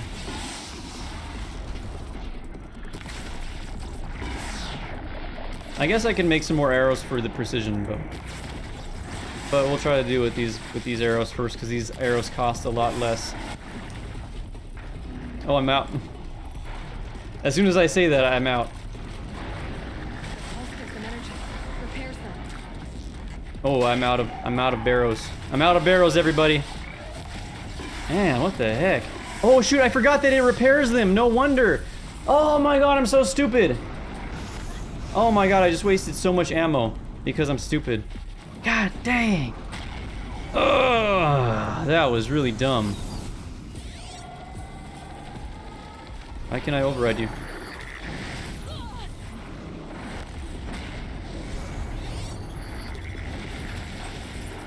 There we go. Come on, come on, come on. Hurry, hurry, hurry. There we go. Man, I'm so stupid. I totally forgot about that mechanic. How do I cycle through my inventory again? There we go. And how do I use it? I don't remember. I'm telling you, I'm rusty. I'm rusty. Unforgivable.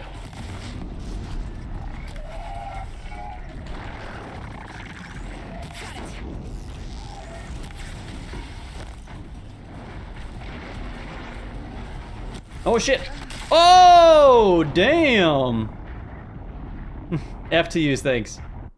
Is it fun to be a YouTuber? I really enjoy it a lot. I enjoyed a lot. It's a lot of work though. Like this kind of stuff that I make, it's a lot of work. It's not necessarily easy by any means. So if you are dedicated to putting in the work for it, I think it's definitely worth it. Let's go freaking kill those guys again. That was dumb. That was really dumb of me. I totally forgot that the control tower healed them. That was so stupid. But yeah, I do really enjoy it a lot. I enjoy it too much. And the reason I say that is because it's kind of like a catch-22. I found something that I really love doing. But unfortunately, I don't make nearly enough money from it. I make almost nothing from this to actually do it full time, which I would love to do someday. Maybe someday I'll be able to do that. We'll see. That's what I'm really hoping for. I would love to do this full time, and I would love to put out more and more videos for you guys to watch and enjoy, and put more time into making the videos, some of the videos that you would want to see.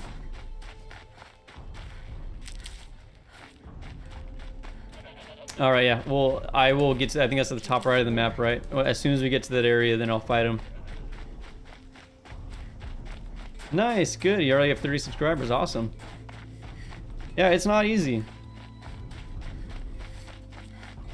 I know a lot of people struggle to get past their first 100. So I was extremely fortunate to have found this community, the Horizon community, when I made my YouTube channel. Horizon Forbidden West was coming out. I actually made my channel in January. The 1-year anniversary is going to be coming up pretty soon. But I was very fortunate to find this community that's been so supportive of me and my channel. And I really do appreciate all of you guys. So the fact that I've grown as much as I did within less than a year is pretty amazing. I don't take it for granted at all.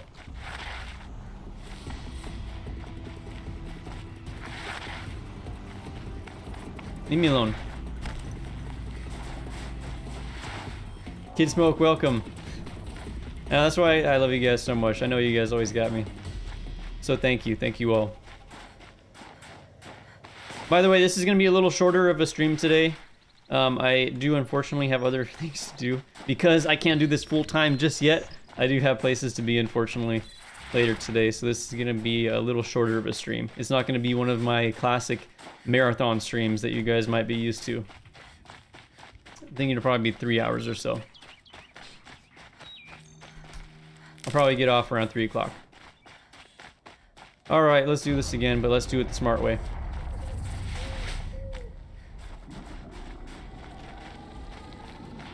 Mr. AI, I made the channel before yours. You've grown even faster. You're 9 months in. Awesome. So Mr. AR has had some awesome growth as well.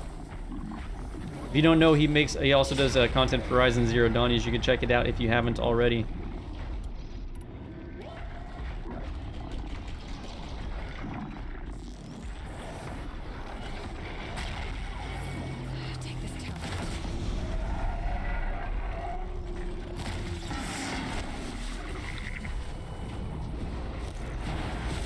Oh boy, almost died again. Oh, I forgot, I don't need to pull it all the way. I'm thinking about Horizon Forbidden West. In Forbidden West, you have to draw it all the way to do full damage, but you do not have to in this game. Let's see him with some fire. Ah. There you go. Have fun with that.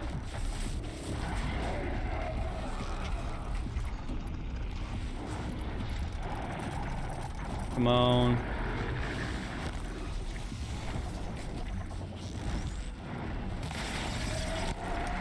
Oh, I forgot. We have this too.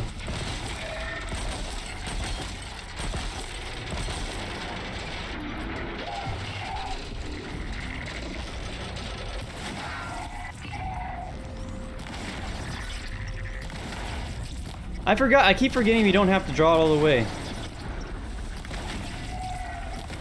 There we go. Easy peasy, lemon squeeze me.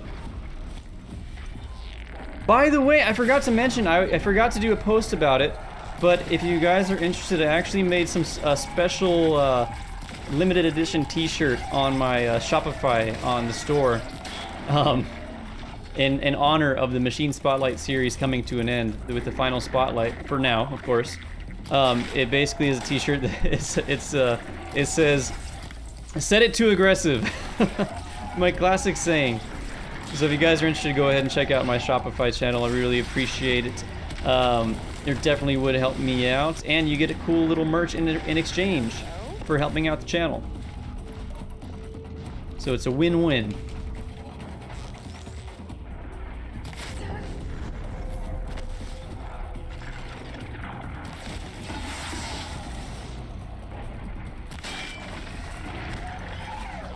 And boom. And get away from me.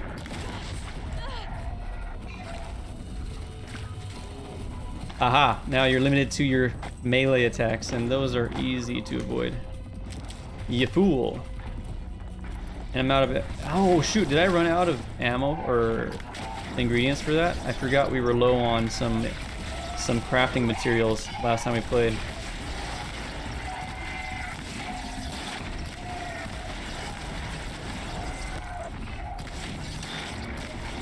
Come on, go down, you bastard.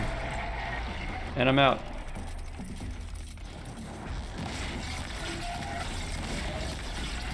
Gotcha. Easy peasy. Triple load is better. Is it quicker, more DPS? I know.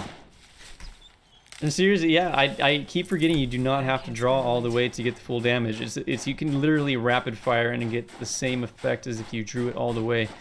So it's not really worth it unless you need to be super precise. Last of Us Remake. I think it wasn't necessary. I think The Last of Us just already had a remaster, and I think it looked really good. I don't think it was necessary to make another remake of the game. I think it was just a cash grab, basically. That's my thought on that.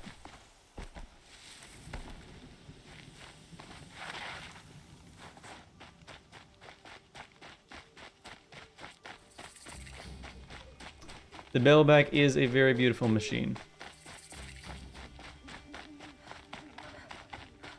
Ah.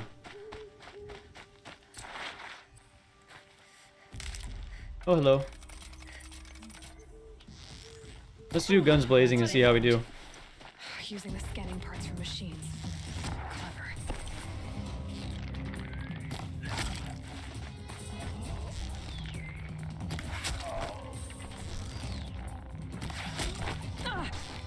Oh, you're still alive.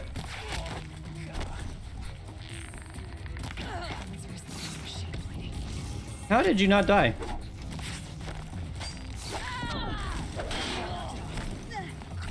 I am burning, I'm on fire. How did that miss you? Okay, there you go. You're still alive? Jeez, what the hell? Man, you won't go down.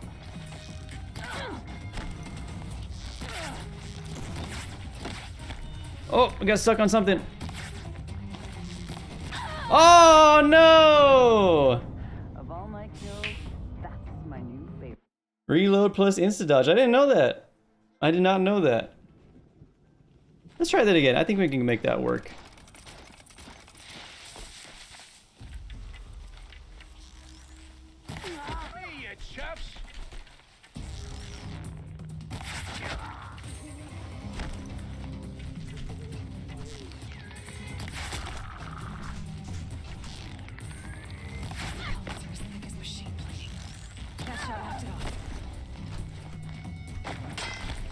Haha. You bish.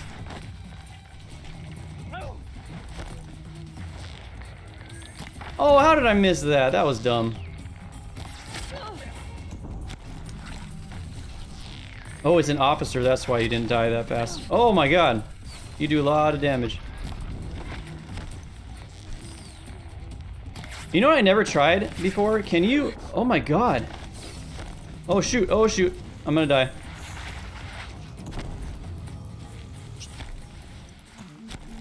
Ooh.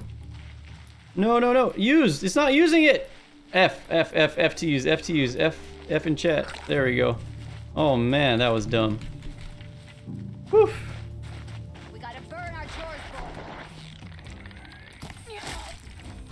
There we go. Oh shoot. Damn. You're still alive? Oh, it's a different one.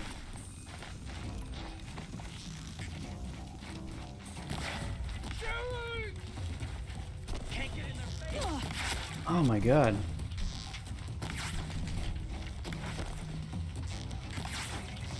That definitely hit him. I saw the blood come out.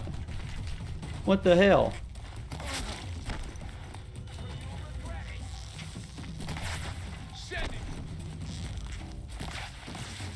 Man, my aim is off today.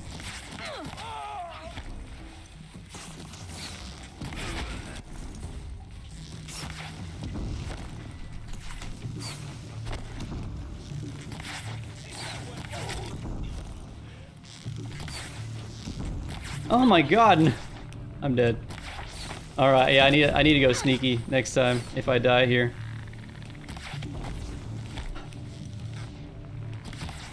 Man, the hitboxes are not very forgiving. Oh, hello. You are one of those. No, I want the Tear Blast, please. There we go.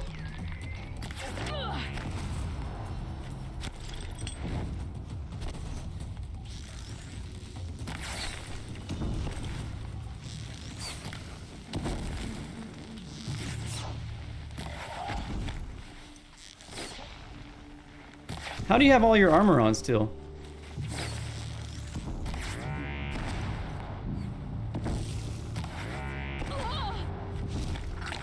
What the hell? His armor's not coming off. Oh, maybe it wasn't armor this whole time. Maybe I'm just stupid.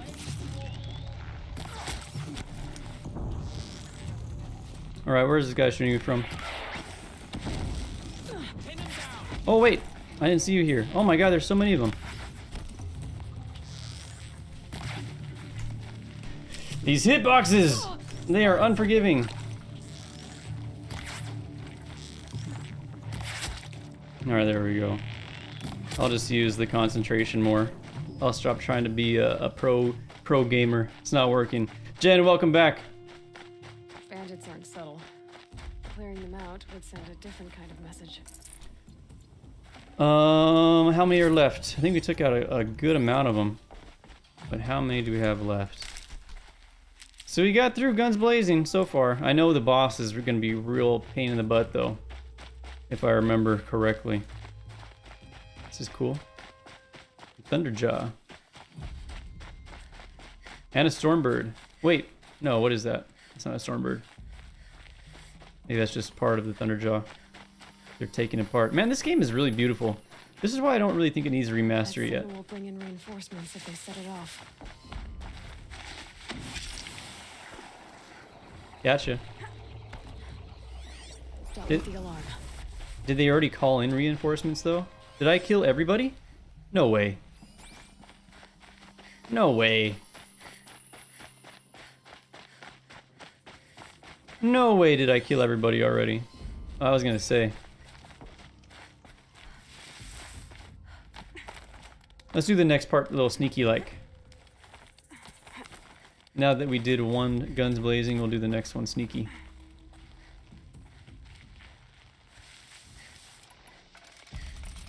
I'm almost out of ammo. Maybe we'll just use silent strikes for these guys to save on our ammo resources. Our ammo reserve.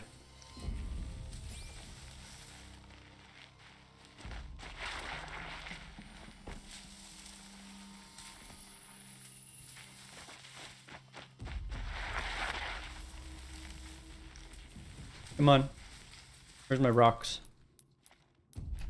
Oh, I forgot about the whistle. The whistle is way too OP in this game. Just makes everything so easy.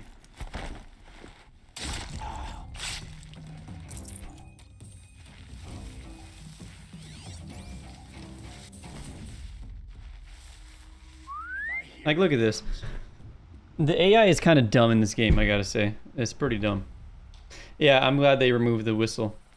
Which is better, Zero Dawn or Forbidden West? For the gameplay alone, I would say the Forbidden West. Story-wise though, Zero Dawn. I think the story of Zero Dawn is better.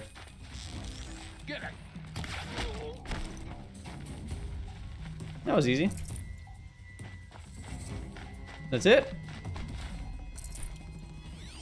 Yeah. All right. Toby, welcome. Welcome to the stream.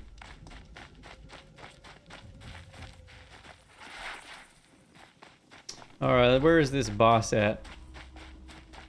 Where is this bandit leader? There we go. I knew there was a cutscene here. All right, let's go. Let's do this.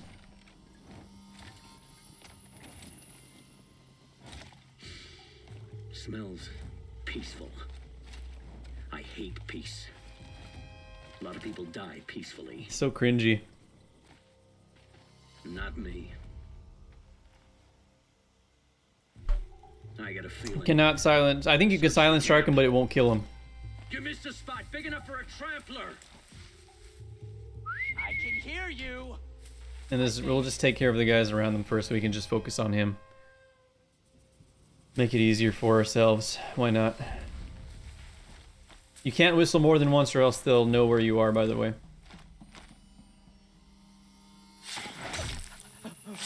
Call that a search? Glad I don't pay you large skulls a retainer.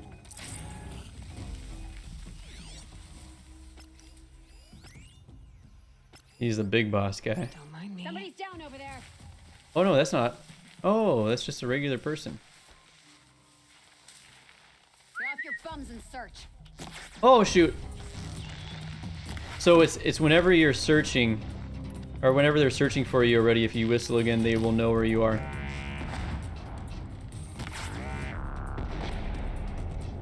I didn't know the Tear Blast could do that.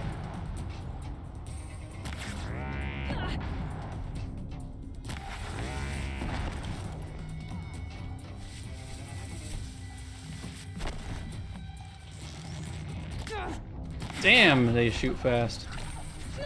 Oh boy.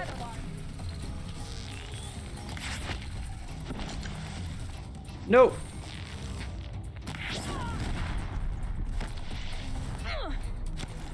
I'm gonna die. Yep, there we go. I saw that coming a while away. You missed a spot big enough for a Clearing them out trampler. would send a different kind of message.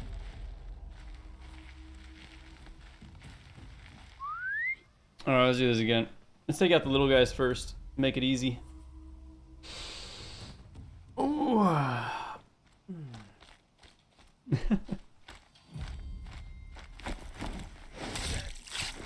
Could any of you find a charcoal pile in a flat field? I don't think so.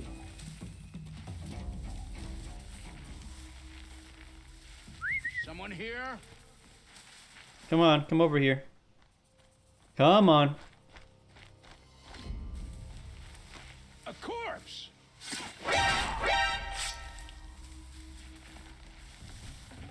I'm having too much fun with the soundboard, I'm Big enough telling for a you. trampler. Way too much fun.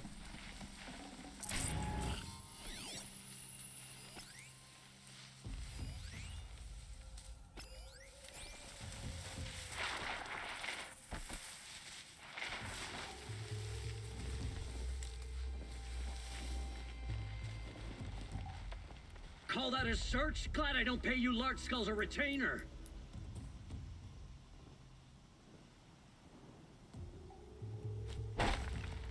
Oh no. What the? Got another shot for you. Oh shit. I'll finish you.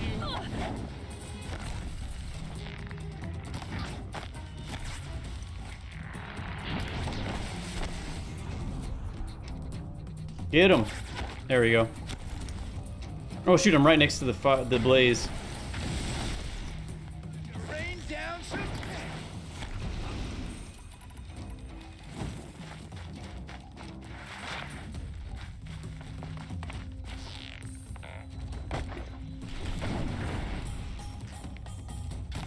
Oh wait, you have frost. You have that. Boom. Did I get it? Nope. Did I get it now?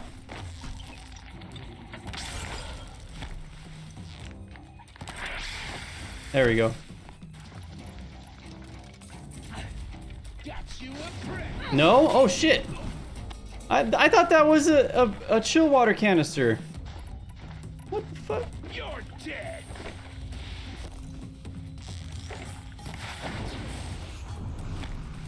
Okay, let's take care of this guy first. He wants some. Whoa, nice!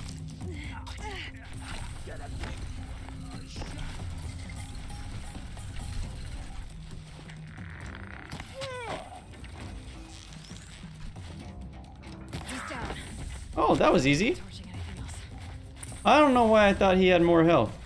Not bad. The Oseram's fire weapon. 6 minutes 14 Come in handy. 6 minutes 14 seconds. Not bad at all. Silently is always takes a lot longer than guns blazing if you want to do it right. But if you're really good at the game, you can make it quick. I always like those videos, like in games like Far Cry 5, when people can just clear outposts like effortlessly and they make it look good. My goodness, those are so cool. I have better weaves than this. I don't need those. I'll just leave that there, I guess. Actually, do I have anything I could at least trade it out for? That's the question. Maybe I have some green stuff. Nope. We're all full of good stuff.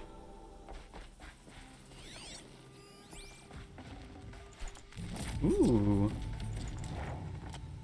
Ah, we don't have any freaking room in our inventory. That's one of the things about Zero Dawn that I always thought was so irritating after playing Forbidden West. It wasn't an issue when I had only played Zero Dawn, but after playing Forbidden West, my god, it's so irritating not having the stash. It is really irritating. Because now I have to go through and find out what I want to get rid of for that braided wire, because I do need it. I might as well just get rid of this. It's not that expensive. There's no bony meat. We're not getting rid of bony meat. You can get rid of some echo shell there. We have a lot of these.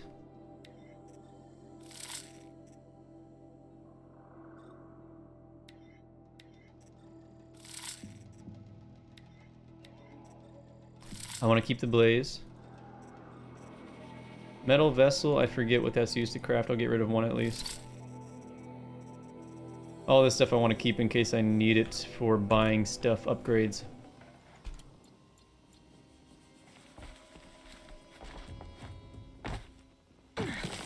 Ooh, and I forgot about the fall damage too. Oh, did I get any fall damage? What do I gotta do now? Kill the bandits. I didn't kill all of them?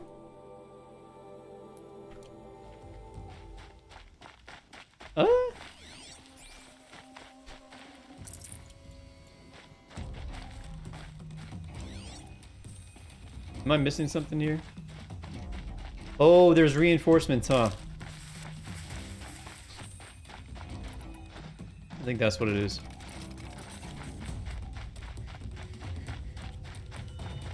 Bombs, got it. Thanks for reminding me. I forgot. Die, die. Whoa.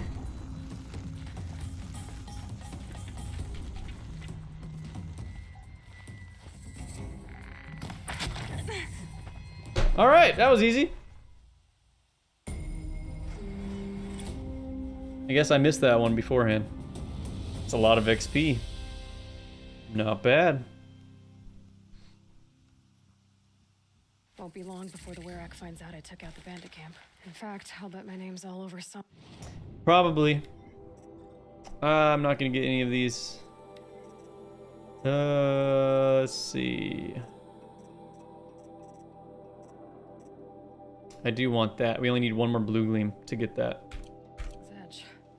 Might be time to challenge Aratok. The claim? Wait, who mentioned the claim? Did I miss that?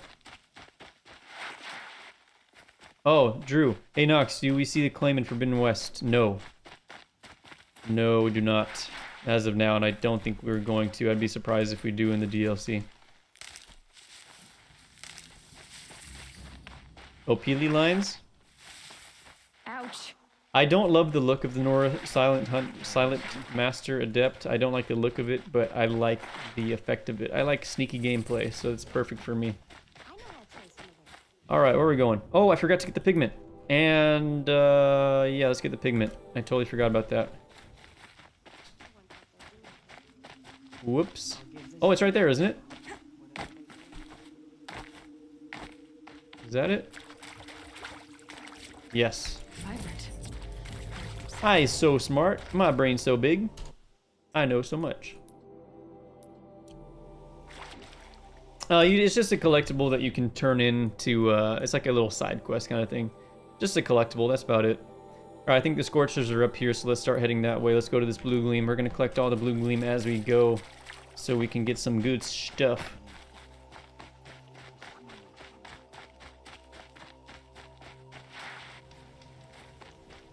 Make a mural for Aloy. Any bony meat? Alright. We need to collect some we need to collect some barrows. That's what we need to do, since we are out. Yeah, and we're out of. We don't even have full health. If we're gonna take on these Scorchers, it's gonna be hard with no health and no healing.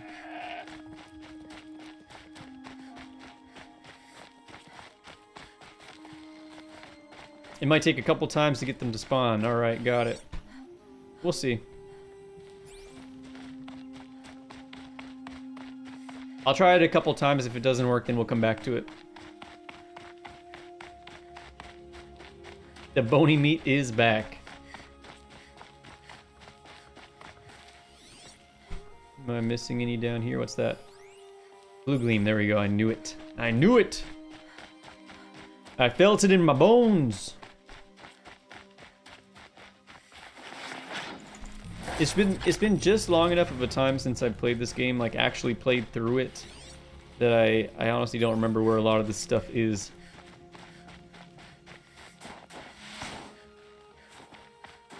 Let's talk about the new DLC announcement. That's a big, huge announcement. Let's talk about it a bit. What do you guys want to see the most in the DLC? What kind of new machines do you want to see in the DLC? Won't be hard to sell a tank like this.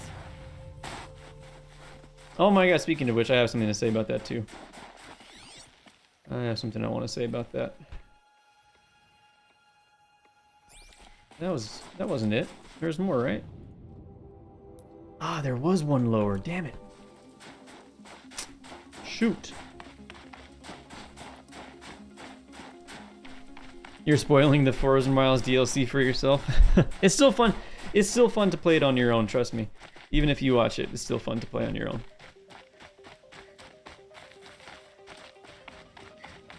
Gorilla is on your hate list.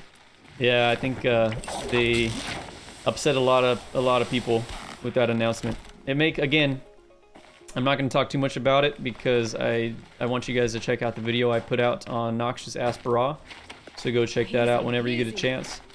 But I explain exactly what I think about in that video. And all you feel about the DLC is Horus, Horus, Horus. It's going to be freaking badass.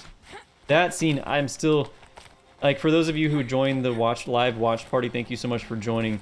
Like, I still remember, like, that feeling I got when I first saw it moving, like, oh my god, it's unrivaled. That was so epic. And I didn't expect it. I thought that was all we were going to see, and then all of a sudden they surprised us with that. That was a really cool surprise. And they gave you a reason to want to get the PlayStation 5. Cauldrons in the DLC if there would be new machines. Yes, absolutely. Deathbringers. I would like to see some more Pharaoh machines as well. I share the same sentiment. Oh shoot, I need to go this way, huh? Damn it. Traversal is such a pain in the ass in Zero Dawn as well. It's so much easier in Forbidden West. You don't have to look for these little climbing holes. Hi, puppies. What's up? What's up, baby girl?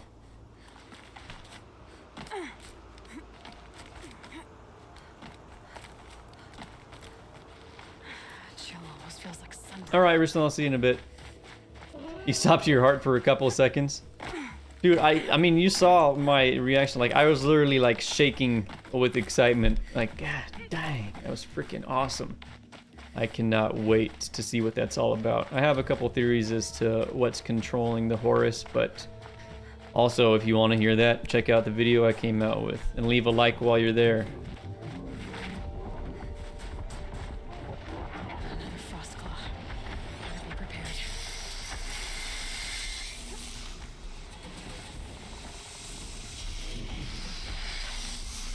Is there a tower around here? No. What are you doing here? Well, I'm not gonna bother you then. You go about your own business, I'll go about mine. What is that?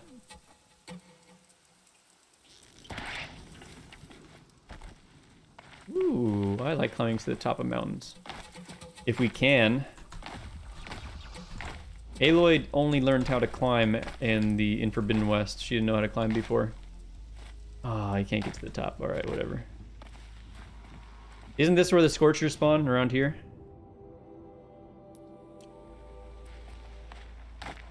Might regret this. Maybe Hades spawned back into the Horus, so that's one of the theories I had. Just one. I think that's kind of on the lower end of the possibility spectrum, though. Out of all of the Be fascinating. theories that I have for it, that's on the lower end. Isn't this where the Scorchers spawn, or is it somewhere else?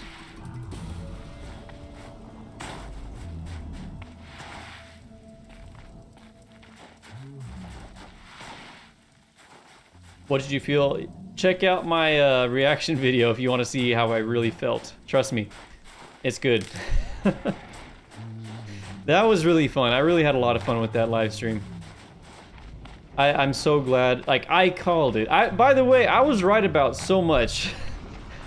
I'm gonna go ahead and pat myself on the back about that. I was right about the release date. I was right about it taking place after the events of the main story. I feel like there was something else too. I forget.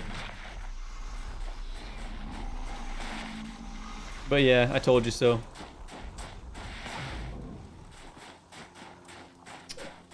Forbidden West. How did I feel about the Forbidden West when it was announced? I felt pretty cool. I was really happy about it. I love Zero Dawn, so I was excited to play it. All right, where are these Scorchers? I'm only gonna look a little bit longer.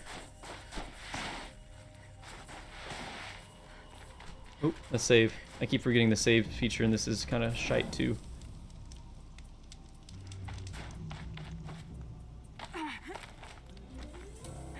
This is where the rock breaker spawns. I don't think it spawns here yet, but there is a control tower, so we can take that out. A quick way down.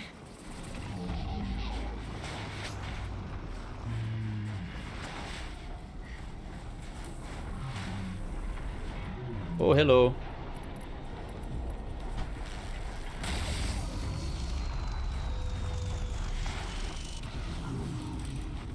How come that did not shock you? What the hell? Hurry, hurry, hurry. Oh, geez, no, we're gonna die.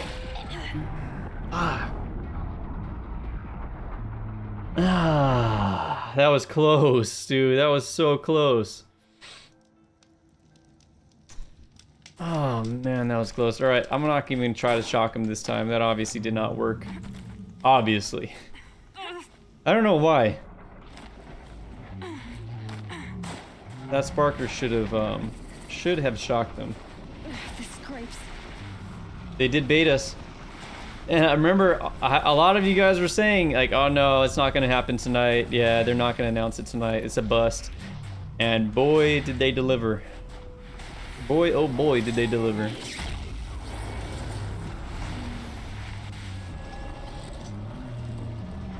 Oh yeah, that's right. Let's get that real quick. I forgot about this weave over here. What can we get rid of? We can get rid of some of these.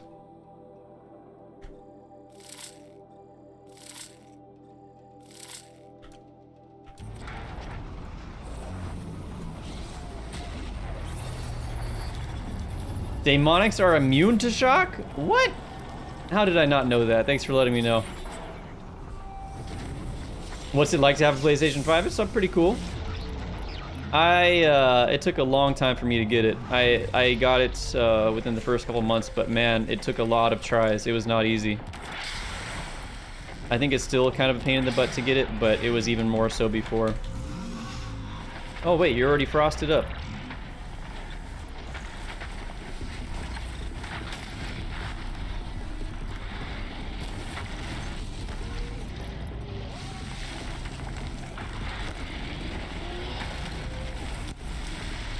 Oh shoot, hello.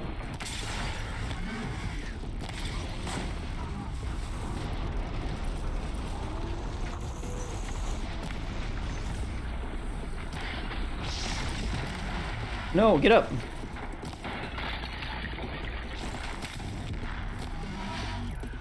Easy peasy lemon squeeze me. I did not see the Scorchers. I didn't see any Scorchers actually. They might spawn after a certain mission, but they were not there as of now.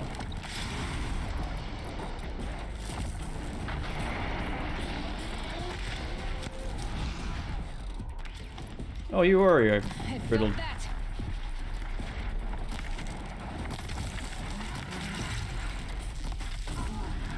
You're dead, and there's only one left, I think. That was easy enough. Not too bad. I do hope we get to see Tramplers in the DLC. I hope we get to see them return. Because I did really like the Tramplers a lot.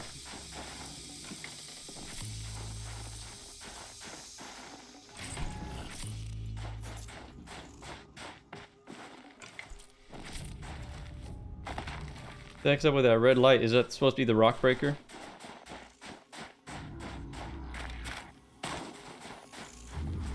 What is this supposed to be? Is this where the rock breaker spawns? It's not going to spawn right now because it's only mission specific, but it's a weird red light.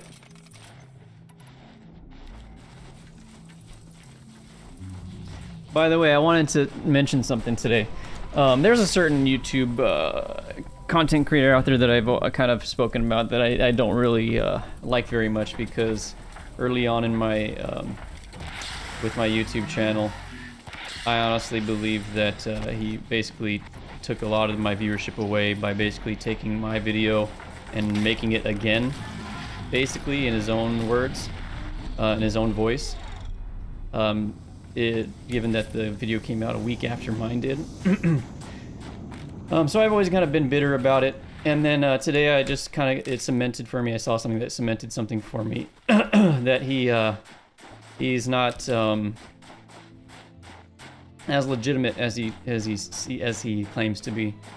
They posted a video about the DLC announcement, and they got a few key, few information. They were trying to talk about their own theories about the DLC, and they got a few little tidbits of information just completely wrong, and it's information that everyone should have a basic knowledge about if you've played Forbidden West. And that kind of cemented the fact for me that he's not really legitimate. I don't think he's in it for the right reasons. The light's always there. Someone forgot to turn it off. But yeah, I thought that was kind of funny today when I saw that.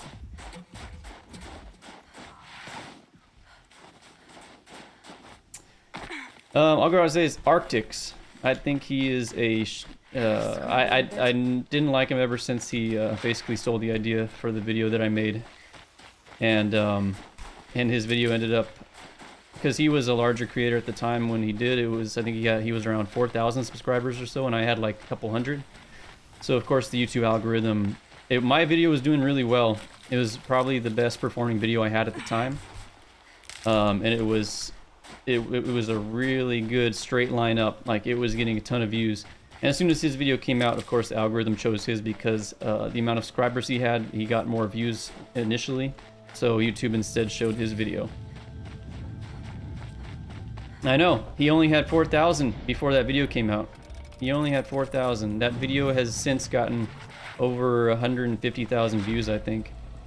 So I've always been a little bitter about that. And that, I'm telling you, that video came out a week after mine did, and if you listen to the intros, he literally says like exactly what I said. He just changes a few things here and there, so it's not completely verbatim. But if you listen to the intros for both of those videos, the Elemental Damage 101, it's the same exact intro.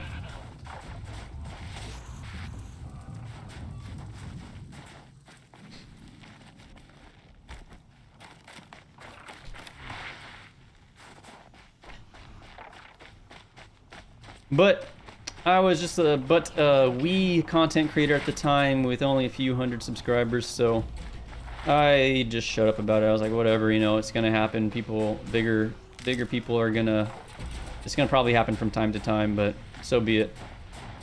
Went on about my days.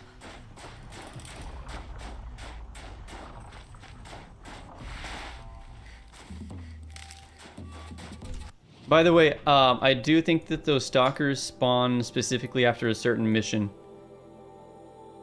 Unless they're... No, yeah. I think they spawn after a certain mission unless they're up here.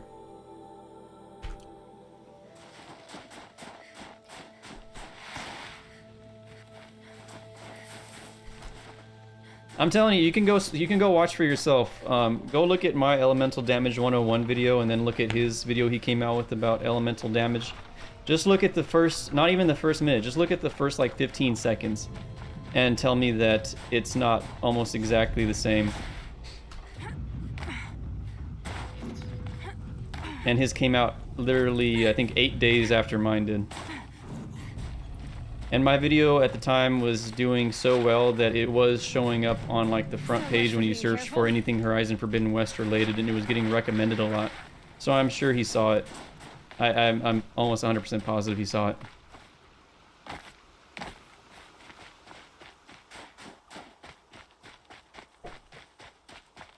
I know, I've still grown a lot. I'm just bitter about it. I've always been bitter about it. And I've always kind of had that, and every time I see one of his videos pop up and I see how well he's doing, I'm like, man, I don't think you deserve it at all. Hate to say it.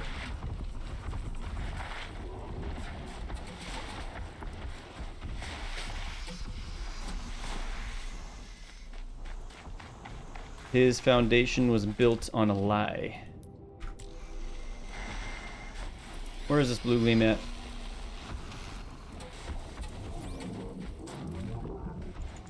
Oh, pigment, that's right. Pigment. Alright, now where is the Scorchers? I'll try one more time up here. We'll see if they spawn up here.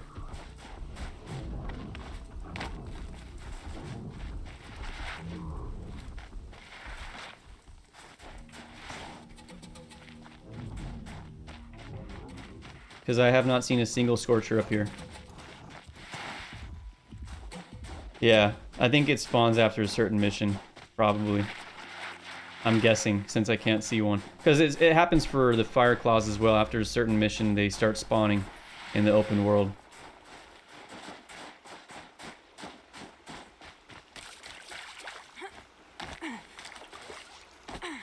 And again, that's what I think is funny. He puts a hell of a lot of details into his videos, which on one hand is good. It's good for the people who want all those details. I don't think it's necessarily a bad thing at all. But a few of the details he had in his video today were just wrong. And it's little details that anyone who actually cared about the game would know. Like, he thought that the bristlebacks originated from the unknown castle that you see at the top of the ridge in the north above the Utaru, above Plainsong. Like, that's obviously incorrect. It's literally one of the missions that you find out where the bristlebacks came from. There was another thing too, I forget what it was. Oh, he thought, okay, hold on. I forgot about this. This was another big thing that I was like, how can you not get that, dude?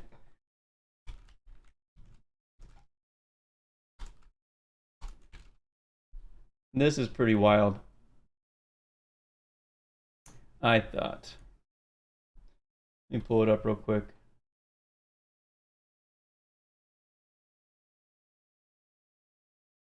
right here. So, I talked about this in my video as well, how I thought this might be a Quen warrior or it might be someone from a new tribe. He thinks this is Talana.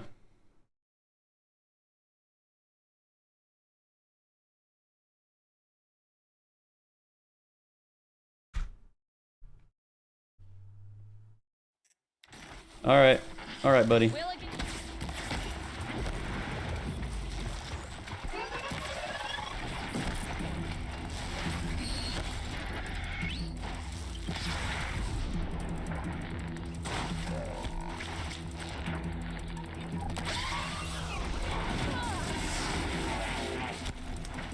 Come on, you bastard. There we go. No, go! Run, run, run! There you go. Oh shoot, I forgot to bring up chat again. My bad.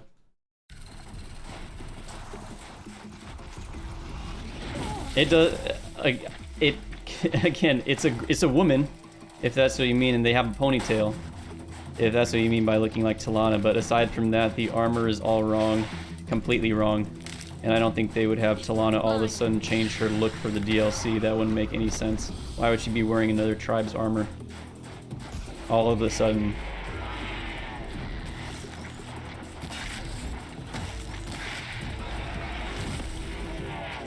That hurt it. But whatever. Whatever.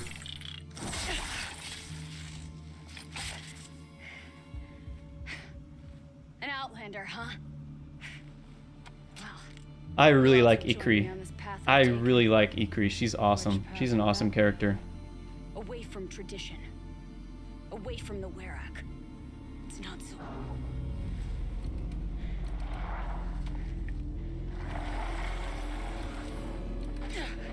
Damn.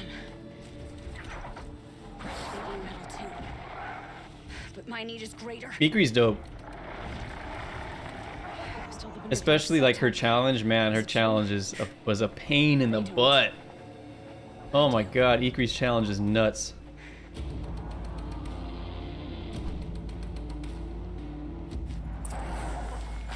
Oh, my favorite machine.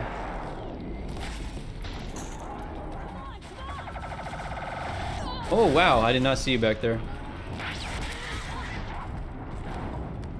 Alright. I didn't know there was one behind me. Y'all know how I feel about the scrappers after my tier list. Oh, what the hell, man? Spawn camping.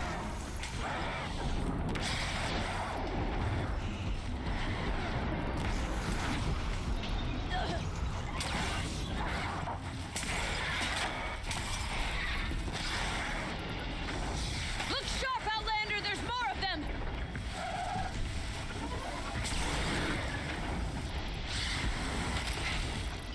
Oh, you didn't die.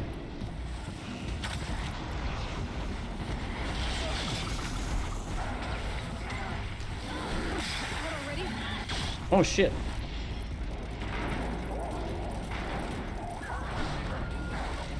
Ah, no! Ah! Fuck. This encounter is such a pain in the ass because these scrappers are just so freaking fast. All right, Jen, I'll see you in a little bit. Yeah, you're not gonna get me again a third time. All right, I'm gonna get some space in between us. Oh, the Glinthawks are already here.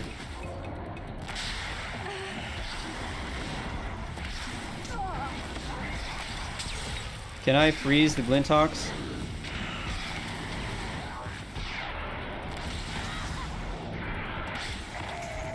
I know I can set them on fire, but can I freeze them is the question.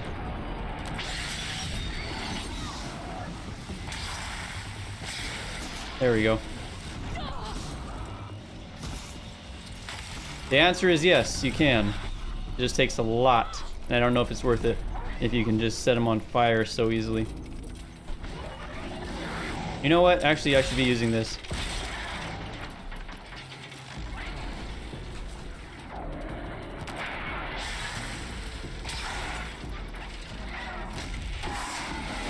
Boom, baby. There's more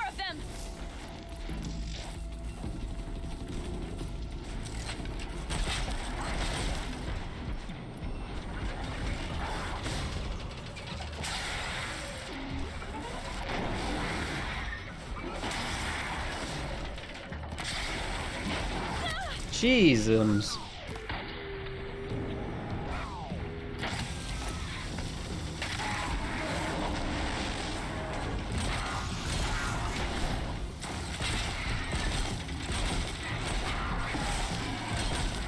Oh my god, I missed like all of those. My aim is not no. Ooh, you attack fast. This is what I'm talking about. Look at how fast they spam attacks.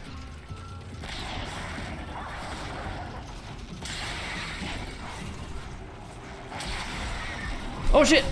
Oh my god, that was close. And now you're free too.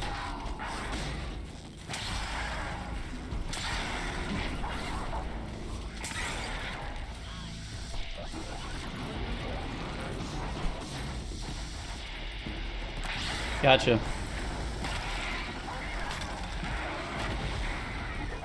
Oh shit! Whoa, that was close. There we go. Finally. One left, hopefully.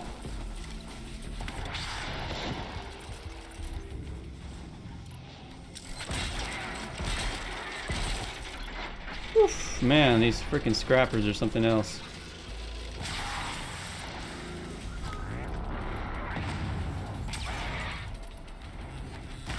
Goodbye. Now I think there's some Glintox left. I hear some Glintox. Let's get some medicine.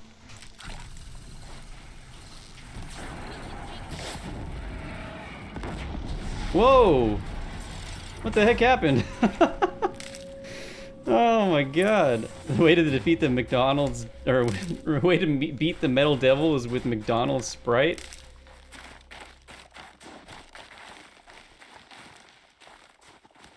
You fight well. I'm Ikri. Thank you. Hey, Ikri. I'm Aloy. What are you doing all the way out here? Tell us Where the more. hopefuls of the White Teeth Werak are honed by machine storm and ice. The Werak will be waiting just over that ridge for our return, but not for much longer. Our. I stayed to protect another. My Len. She fell and snapped her leg. There's no more time. She has to move. Scorchers are like This is when the gigantic White Teeth scrappers, the way they It's one of spam the attacks. great Weraks of Banur. That's You many fight a Weraks couple, a left group of now. machines, tie a few of them down, yes. I would go where my Len went. I was her A shadow great and strategy. and she was mine. To be a runner with the White Teeth was everything to her. You know this Mylan well. Since our knees were always skinned. All my life. Since she was a kid, In basically. a test to prove that we only need ourselves. How come when you were a kid, your That's knees were what always Sounds always like she skinned? was lucky for your weakness. That's not the way she sees it. I would always eat shit Mylan won't let you help when I her, tried to won't she? skateboard or Because of the rollerblade or rules whatever of it was, and I never Can't wanted to work wear as a knee rockfall. pads. No, just used to being told what's forbidden to me. She won't allow it. Won't take the medicinal plants I found or the food. Only what she can scrape up on hands and knees. I could get close when she was delirious. But now she's learned not to let me get close. Even after my knees would get like What's really this effed up ordeal and be supposed to bleeding all over the That place, we have the strength I of our still wouldn't want to ancestors. wear my knee That pads. we can survive as they did. Ugh, I was like, it's worth it. I don't want to look We like came in a search of a homeland. doofus. I'd rather Some have were trapped scraped up against this knees. glacier by a snowstorm. 4 days, 4 nights. After the storm cleared, the survivors sighted a tall neck, which led them up into Banur. Well, that's the story I learned anyway. I wonder if we will ever see So Banur let's get too. back to the Werak. All right. I've made a splint for her leg. Medicine for the pain, but I should warn you, she won't take them willingly. The law of survival, Tribal law shouldn't keep us apart from the ones we care for. even if she cares more for the law. This story is a little sad. Aloy? Are you with me? Yeah, hold up. Let me get some medicine. I'm hurting. Let me just stock up real quick. Man, there's no medicine around here.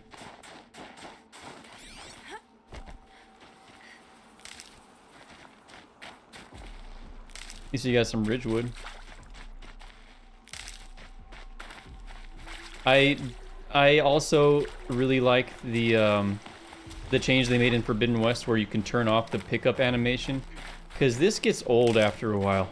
And you keep trying to pick stuff up, it really does get old. So it's nice to be able to run through a field of Ridgewood and just spam E or spam whatever, I forget what button it is on the PlayStation controller, on the DualSense, but whatever button it is to just control it or just pick it up really quickly.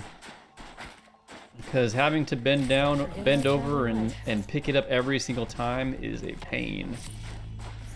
It's one of those things, it's like, it's not a huge complaint, it's a very minimal complaint, but it's one of those things that really irritates me.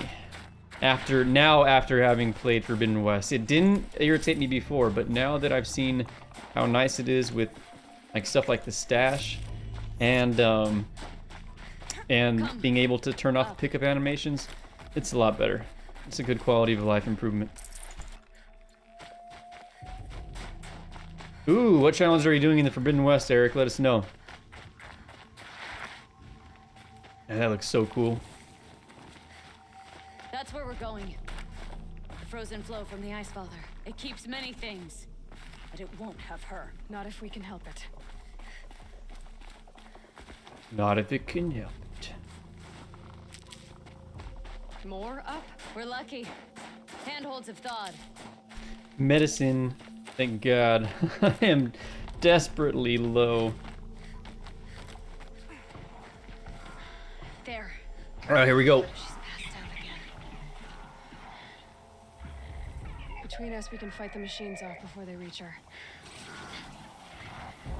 Another tradition broken. Take it from me. All right, let's do It's it. easier the more you do it.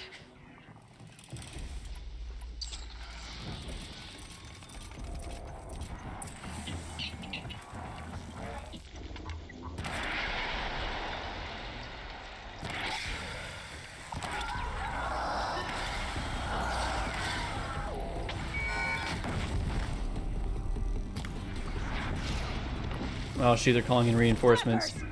In thin air, they smell metal for miles.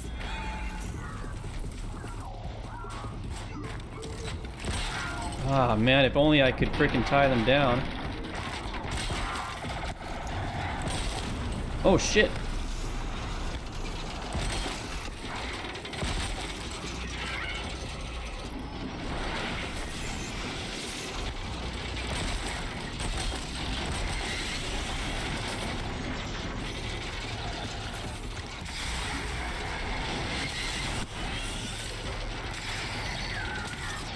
Okay, goodbye.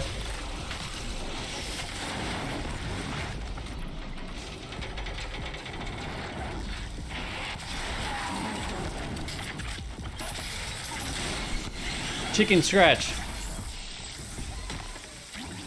Oh, I missed. Oh, I missed. All right, they're coming back. Come on, Ikri, help me out.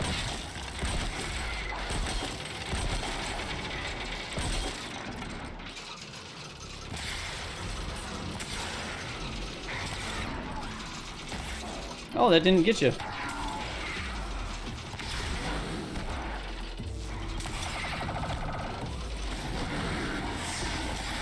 What the heck? How'd you get out already? Did I not fully tie you down?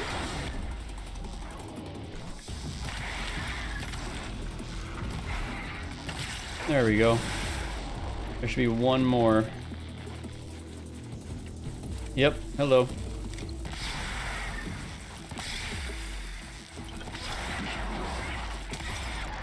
And there you go. Right on time. Scorchers now. Oh Won't shit! be easy, Aloy. Oh no. Yeah, you're telling me. Where are they? Oh boy.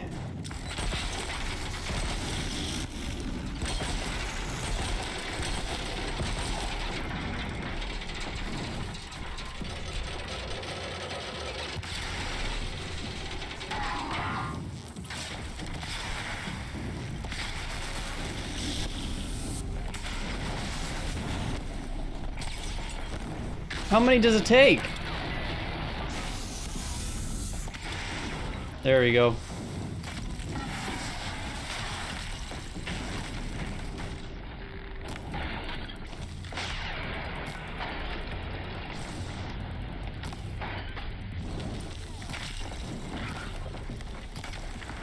There we go. It's clear. Oh, it was only one, thank goodness. Woo, Kiki, welcome to the stream. Glad to have you here. Am I surprised that Elden Ring won? I'm partially surprised. I knew it was going to be between God of War Ragnarok and Elden Ring. So part of me knew that it was possible for Elden Ring to win, but honestly, I thought it was... What are you doing, buddy? What are you doing over there? What you doing? What you doing, bud? You want to say hi? Want to say hi to everybody? Yeah. Want to say hi? But yeah, I was, I'm gonna take a quick bathroom break. But I was surprised that God of War Ragnarok didn't win. I think I can put it like this. I was more surprised that God of War Ragnarok, oh my god. I was more surprised that God of War Ragnarok didn't win than I was surprised that Elden Ring won, if that makes any sense. This guy's crazy. You're crazy. You want to say hi, huh? You want your 15 minutes of fame, huh? Yeah. For the thousands of viewers, the thousands and thousands. You silly boy. Say hi to Royce. Hello, Royce. Oh, you're crazy. You're such a big dog. You cannot be a lap dog. You're too big for this. Aye! Where are you going? Alright, come on, buddy. Let's go. Come on. Come on. Come on. Oi, oi, oi, oi. Careful, careful, careful. Alright, I'll be right back. Oh, watch out. You got your head stuff.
Alrighty.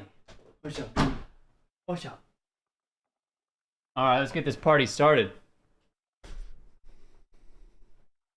By the way, I don't have my my be back soon thing anymore. For some reason, when I was switching accounts between this channel and NoxiousAsp Raw for one of the live streams, it completely deleted all my scenes that I had created. So I have to redo those entirely.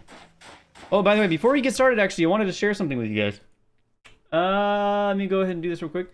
So, I made an announcement a little while ago that I was going to be having live streams for members only. However, I had been talking about this with a couple people, and I'm stupid. I'll come out and say that right now. I'm very stupid. I didn't realize that you could, or I didn't even think about posting them as unlisted and posting a Google Doc with the links. So here you go. I've been working on this for a little while. It's taken way too long. But if you want to catch up on any of the past live streams, that link will take you to a Google Doc with the links for all of them. So save it, share it, check them out whenever you want. I'll find a use for you. I do want to play Elden Ring, but so again, I always am hesitant to cast judgment on games that I haven't myself played. I do want to play it though to see what all the hype is about. I have never actually played a From Software game through to fruition, or completed it basically. Can't carry more. So I do want to play Elden Ring, and I think we'll do a live stream series with that. I think that would be a good one for a live stream series. A playthrough would be too hard because it'd be way too much editing. I think Elden Ring is going to be a long game from what I've heard. And it takes a while. All these God of War Ragnarok videos that I'm coming out with, if you think about it, they're about an hour long. That hour-long video is usually cut in half from like the raw footage. And I actually have to go through that footage basically in real time and make those edits to cut it down. So I'm literally spending hours making those little playthrough videos. So please, since I mentioned that, please check them out whenever you get a chance. I had a lot of fun making them. And the series continues today. We actually had a new one come out today. And I will continue to post them every Saturday until the series ends. I have already finished the game, but yeah, we'll post them every Saturday.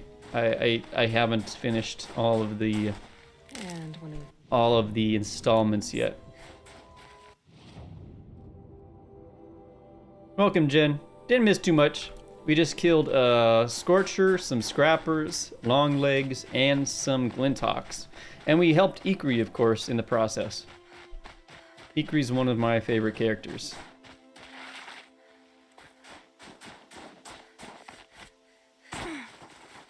Oh, sorry, I think I missed that, Eric. You're discovering every single map marker, machine sites, and secrets. I won't stop until everything is visible. I've done that as well. I actually am kind of compulsive about it. I cannot... I'm not satisfied until every single inch of the map is, like the fog of war is removed. Except when when my initial save got destroyed or corrupted, and I created the new save for the New Game Plus. Oh, geez.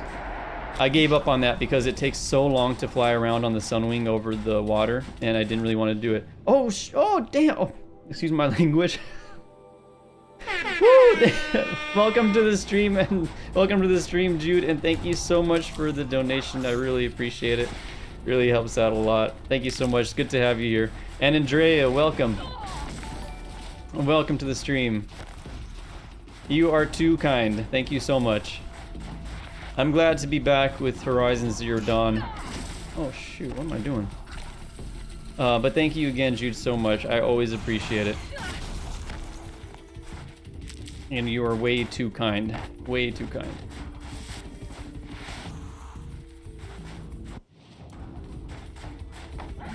Go away, leave me alone. Leave me alone. Can't you see? I want to do other stuff here. Alright, let's go to Song's Edge. How did I get Royce? We found him. So, story's a bit funny actually. This story will actually show how compulsive I can actually be. We had two dogs. We had two pugs already. Tuesday and Bentley, our boy and our girl. And I actually went to one of my girlfriend's friends was having a little wedding shower or pre-wedding kind of shower kind of event kind of thing. I actually didn't want to go, but of course I went. And when we were there, as our ancestors did. Here, let me shut up real quick. I'll continue that story after this dialogue. Shall bless their attempt. Sean Marshall, welcome to the stream.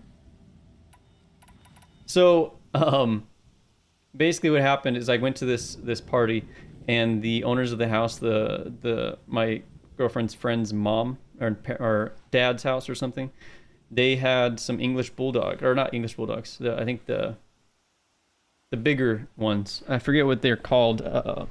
The old style, basically old English bulldogs. So one of them, his name was Tank. He's a massive dog, 80 pounds, and I fell in love with him. He's such a cool dog. And literally that night on the way home, I was like, we got to get a bulldog. We got to get a bulldog. And literally like a week later, we got a bulldog. So we found Royce at a breeder that's pretty close to us. It was actually their first litter that they had done, and we were pretty lucky to get him. He is a wonderful dog. Their life or death. Those who return. I'm impressed you didn't get any spammers either, but it's a little early. Knock on wood. No, the white teeth marked their attempt. How generous. I'm doing pretty well today. I honestly had a really poopy day at work yesterday, and I didn't get a lot of sleep last night. They have many because I made that video for the There's a for reason NoxiousAsp they roam out Raw here in the about country, not among the great DLC announcement. This obsession with Thunder's But will be their undoing. but other than that, today is going really So well. who are the White Teeth? I needed Warriors, this. The first and the best. After yesterday. All young hunters hungry for the fight seek to run with us. Now the machines are angered. And There was always today is a momentous day. We finished the Machine You're well Spotlight served, series for now. Every day It's a huge accomplishment. Of battle. Every night a new name to honor. Andrea, thanks for asking. I do actually have plans for a God of War Ragnarok stream, and I want to do it on Give Me God of War difficulty since I have completed the game on the second highest difficulty. So I do plan to do that, but I plan on doing that There's a chance they're alive. after the Zero Dawn series and after my Ragnarok or after my Ragnarok playthrough series. Survival is sacred. Nothing else can be relied upon. We'll see. So it'll probably be a little while before I do that live stream series, because this playthrough series of mine is taking a while to edit and put together.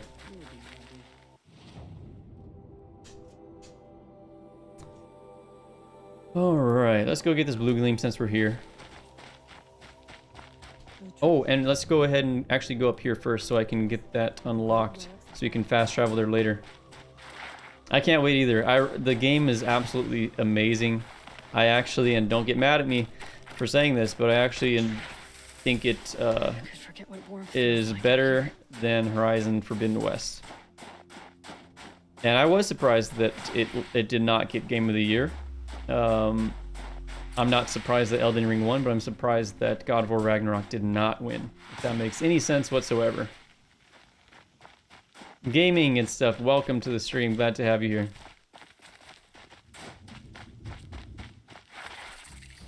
By the way, I did have a machine tier list at the beginning of this stream. If you want to watch it, I'm going to add this stream to the Google Docs that I linked in the chat. And I'll post that link as well somewhere. I'll have to figure out where I can post it. But if you want to watch that machine tier list, then I will post it up later on. I'll post the stream later on for you to watch, because I had a lot of fun with that. Alright, let's go ahead and get the Nora Silent Hunter Master Adept. And I'm going to equip it. And I'm going to equip some coils. Oh man, I had that totally outfitted for stealth, huh?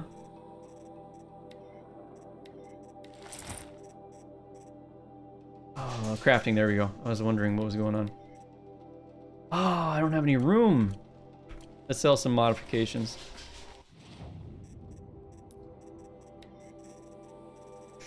We have a bunch of these. I don't need all those. I don't need all these. Oh, I don't need that for sure. I don't need this 51%. That's kind of low, and I don't need this. Don't need that. Blues we don't need. Alright, so that makes some room for us. Now let's go ahead and take these off. What are you doing back there? I keep hearing you huffing and puffing. What the heck are you doing, buddy? Look at him. What are you doing? Here goes the squeaking again. Sorry. As you probably, if you guys were here for the stream earlier, you know I cannot take the squeaker toy away from him. he does not let me, so I'm sorry. Alright, what should we do? I think I'm going to do resist ranged attacks. Let's actually do this a little different. I'm going to do the reinforced outfit weave. Oh shoot, I'm on the wrong one. Duh.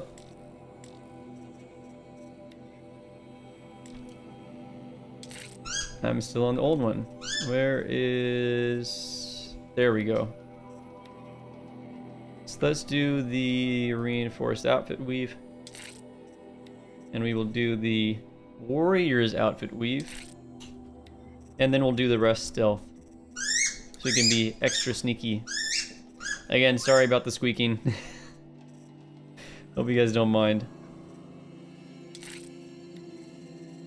Yeah, we have a nice one here. It was just melee attacks too. Yeah, we'll do that one. Perfect. That's awesome. Alright, we're looking pretty good here. Should we do... What do you guys think? Should we do some of the challenges? Should we attempt them right now? Let me know. The toy rated R? What toy? What are you talking about? What the heck is he doing? Do you see him? Oh no, you guys probably can't see him where he is. He's under here. Look at it, right here. He's under the bed. What are you doing?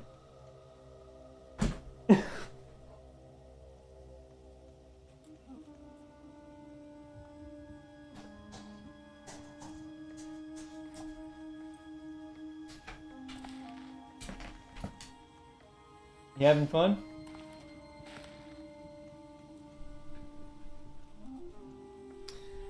All right, let's do some of these.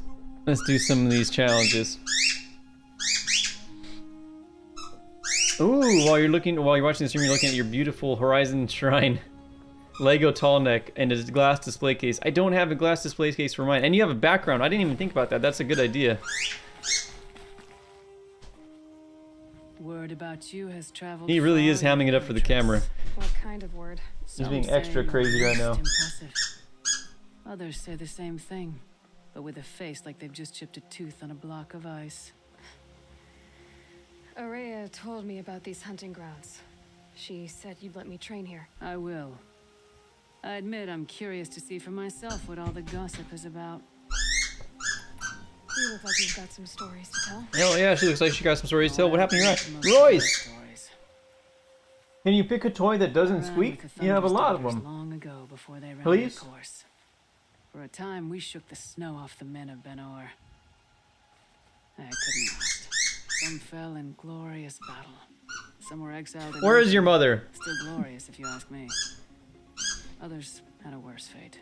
What's worse? To grow old and find that all the rules and traditions you fought so hard against are still there. That's why I tell all the hunters I train to stay young. How do the trials work around here? There's no Karja medals. I had some, but I used them to patch up holes in my snow boots. Instead, you'll compete against the best times set by other Banuk hunters. To take second place, even third place, puts you among names of legend. What if I come in first? We'll see. All right. Choose a trial and I'll tell you what it entails. We don't have access to the Chieftain's trial yet. The control trial tests a hunter's ability to rein in the Oh, storm's God. thunder's power. Only the wisest understand I don't their have that either. I can't weapons, even do this. and only the bravest wield them. Wait, no, I do. I do have this, actually. It begins after you descend that rope to the Man, arena. I hate... You need a moment to pull the machines from the pass into the arenas. Alright, maybe if Mr. AR is still there, I think he left, but if Mr. AR is still there, I need some help with the Storm Slinger. I know there's a trick to it, but I'm always really bad with it.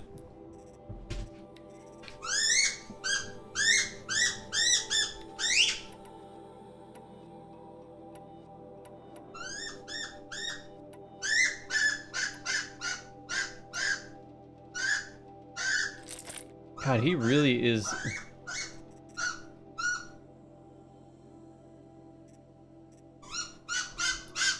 This dog, I'm telling you.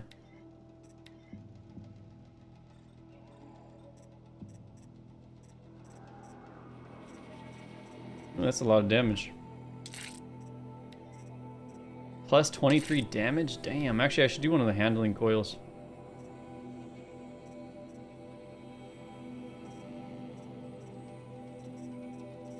The only one I have with this is tear and shock. Alright, yeah, we'll do that. So we have a lot of stuff boosted. Unfortunately, yeah, we'll use that. It's fine. 45% shock. That's good. Alright, wish me luck. I'm not good at this, I'll be honest. Man, that uses so much ammo too.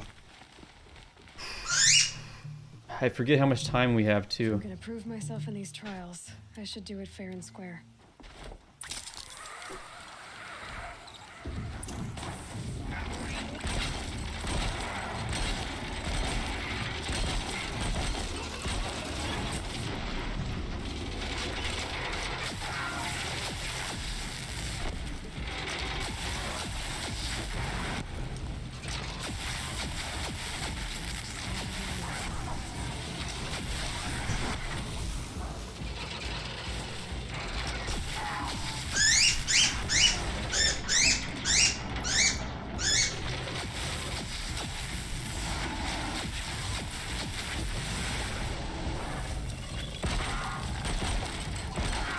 What am I stuck on?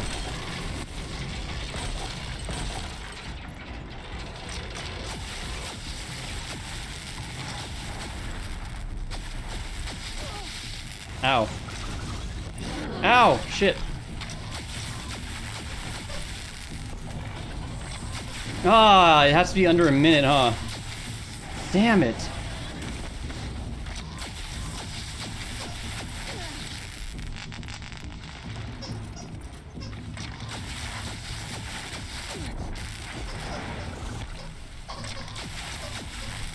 Damn. Damn. That sucks.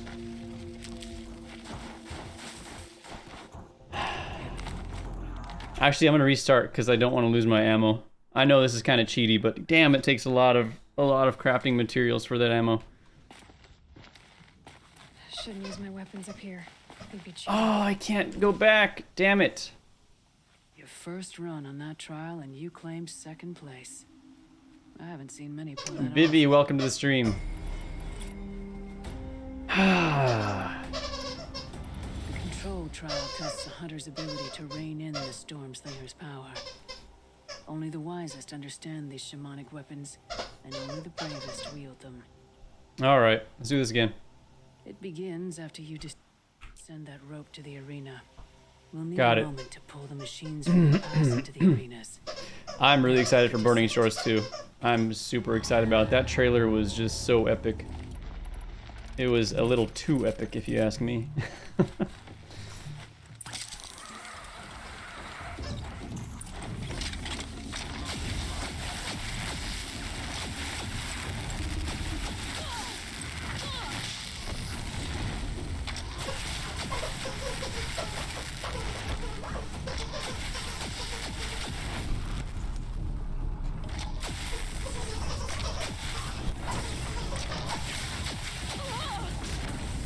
Damn you.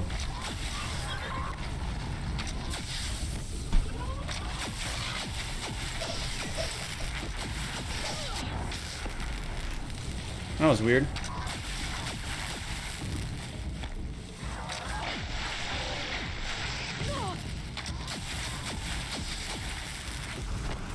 All right, I need 2 more.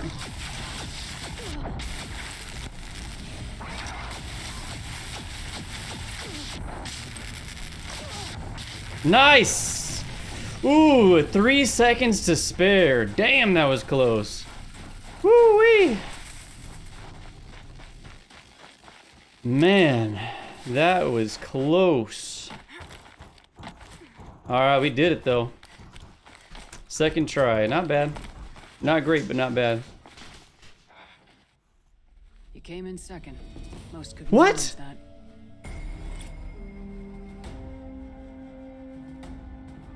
What do you need for first place?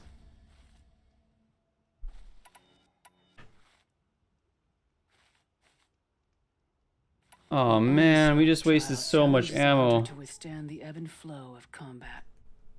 Machines will be released What's going into on the with you? arenas in waves. Pace yourself. Strategize. Only then will you be able to defeat them all without being overwhelmed. Burning Shores is about capturing Hephaestus. I agree. I think the Frozen Wilds is about Hephaestus. I think the second DLC is going to be about Hephaestus as well. If you're prepared, take the rope and face the Out of all trial. my theories about it, I agree with you the most, Isaac. I think it is. Then make your descent. I agree with that. I think Hephaestus is going to be controlling the Horus. That is my best guess.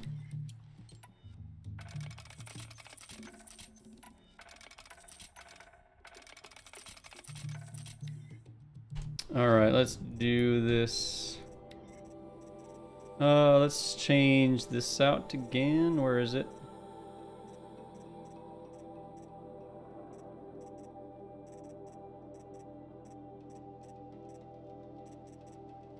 Which one's the good one? Damn it, I forget.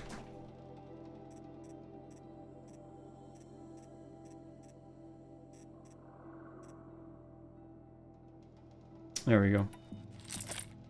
And we'll do a blast sling. How about that?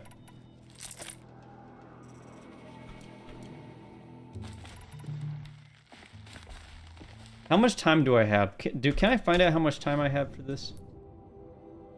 55 seconds? No! I only missed it by 2 seconds.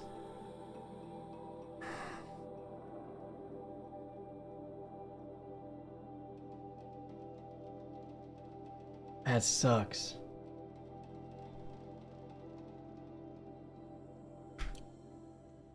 I'll save the shooting for down in the hunting ground. I honestly think the only way we can deal with Nemesis is if we have Hephaestus on our side and maybe...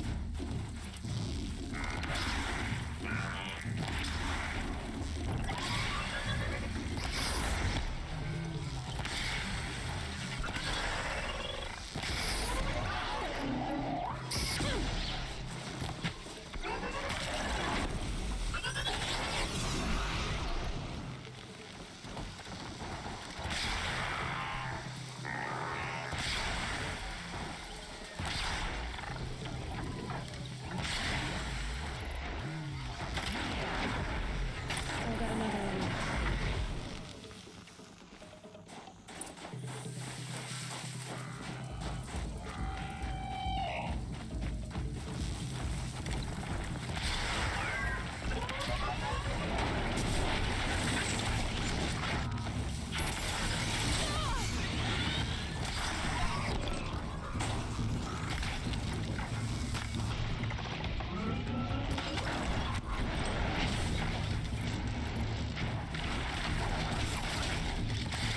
Oh, how did I miss that? That was dumb.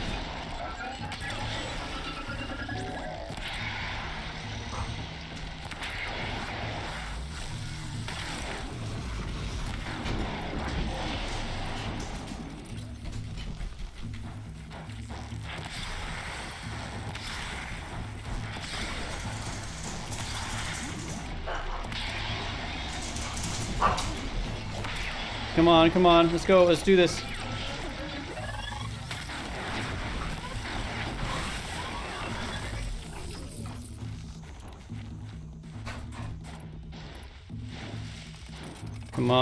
Come on, go, go, go, go, go.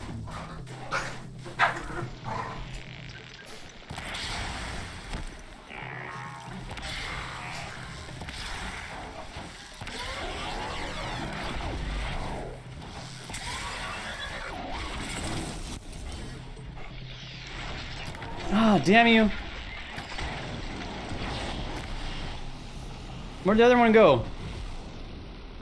Better hit the next arena. Alright, we got a minute and a half. I think this is gonna be Frost Claws if I'm not mistaken.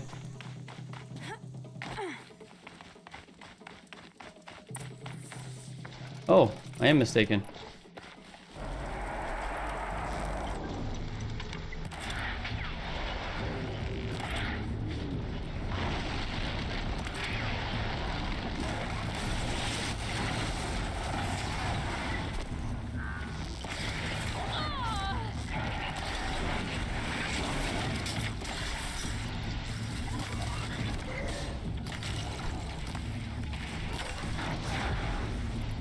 Come on, you bastards.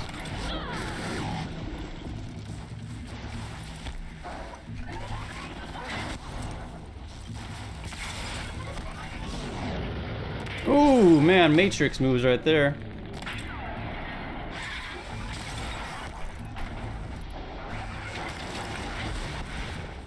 Come on. Oh, shit, no. No! Oh, I didn't realize I pulled out my blast sling. Oh, man. That was so dumb. I didn't realize I took out my blast sling. I killed myself. Are you kidding me?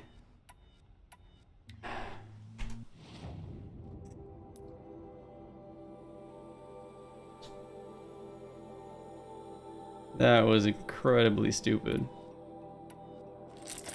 Incredibly dumb. F tier move right there. Ay ay ay. This is difficult.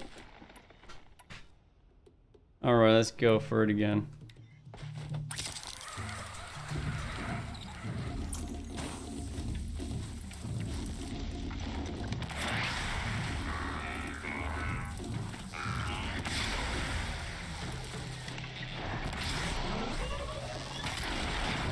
How come you're not frozen up yet? What the hell?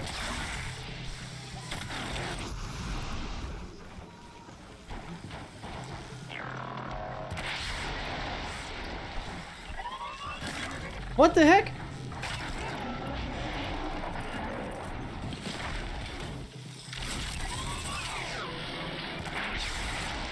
All right.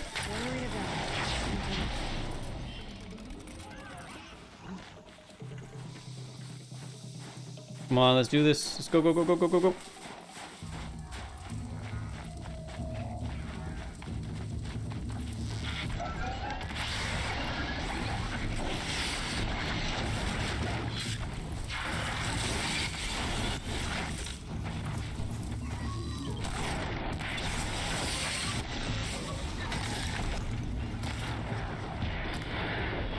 Oh, I got the Watcher in the eye on accident!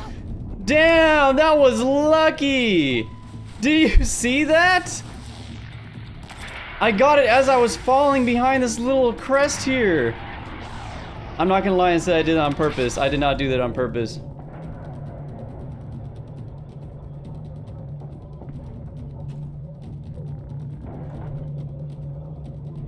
I can't see. Oh, shoot.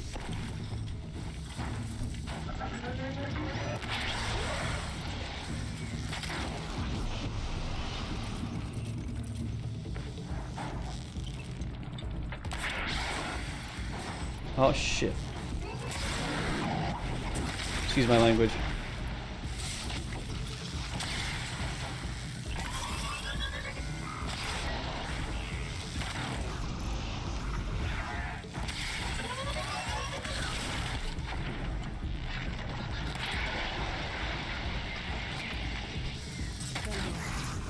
Okay, go, go, go, go, go, go, go, go, go.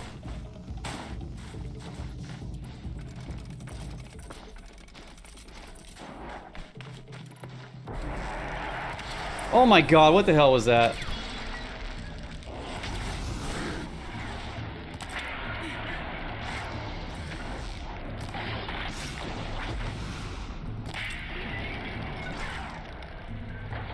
I just gotta slow the time down. Oh wait, you're already frozen. I don't know how that happened.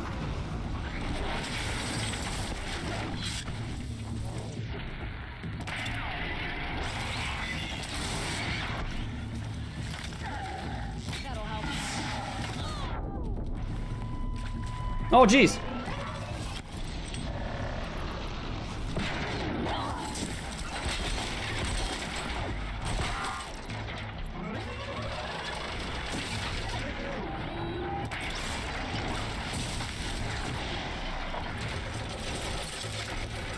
Come on.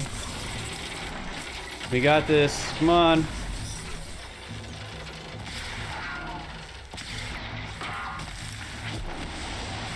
Come on, who's next?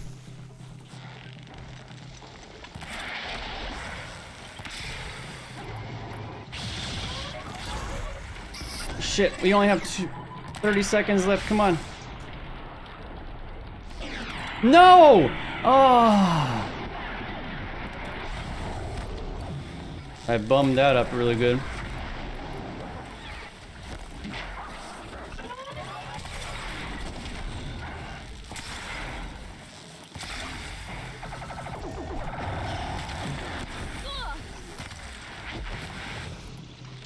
Oh, no, I'm not gonna get it. Who's left? Oh, Ravager? Yeah, I'm not getting it. Fuck. Damn.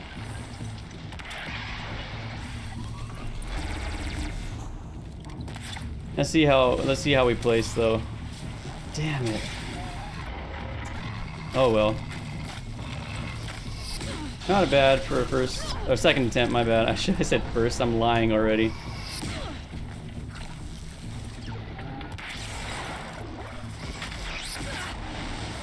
You stupid Watcher.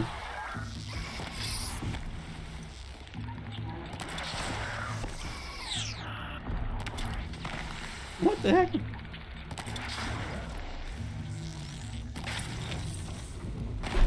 Damn, 33 seconds behind. San Yan, welcome to the stream. You're playing through the Frozen Wilds as well. It is a perfect way to celebrate the announcement of the DLC by playing the Frozen Wilds DLC. I cannot wait for Burning Shores to come out on April 19th. I'm really excited about it. I can't wait to see the new machines. I'm glad they didn't spoil any new machines just yet, but I'm really excited to see them when they do announce them and when they do show them.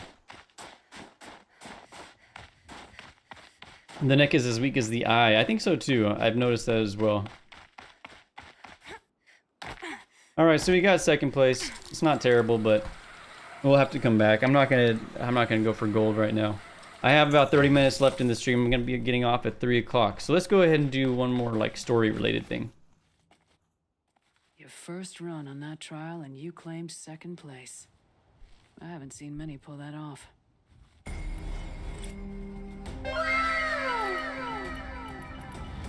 No more trials. Not yet. You can always come back. I have too much fun with this thing. I'm telling you, I spent like literally an hour setting up all the stupid meme sounds that I could find. Alright, let's see. A secret share. We can do that. Blind man, you don't have PS5, but you're definitely going to buy one so you can play the new DLC. I talk about that in my video on NoxiousAsp about what I think about the announcement. I have mixed feelings about it. Obviously, I have a PlayStation 5, so I am happy overall that it's going to be PlayStation 5 exclusive, because that means that it'll be graphically and technically better than if it was made for the PlayStation 4 as well. So I'm excited in that regard, but I do feel for people who have PlayStation 4s and can't necessarily afford a PlayStation 5, because it is really expensive. Extremely expensive.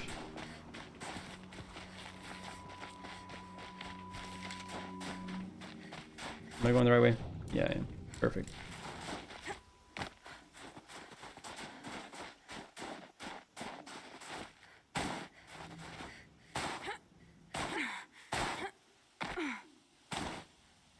Must be the cave that shaman told me about. Long way down. And not natural either.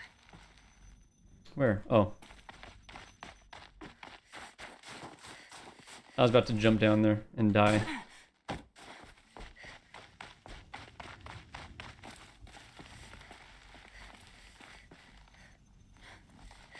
Wait, can I set those off ahead of time?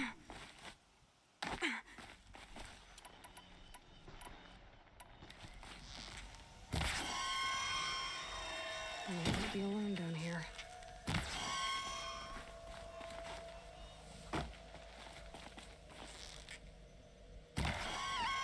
I don't remember when the stalker actually shows up. I think it actually shows up after you get the rail. If I remember correctly. Oh, damn, am I out of braided wire again? God, I hate this. Such a pain. Let's go ahead and use our blast sling for this guy. This stalker is coming out.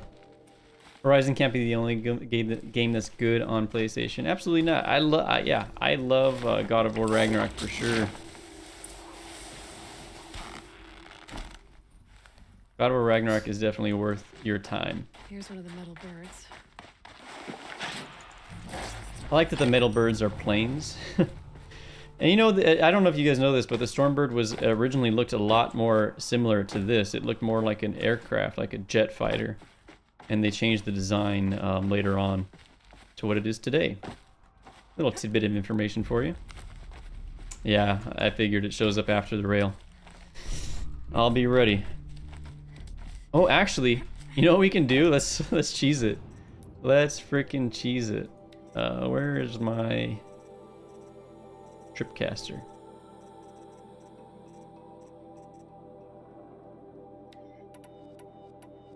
This is mean, but I don't care. This is gonna be funny.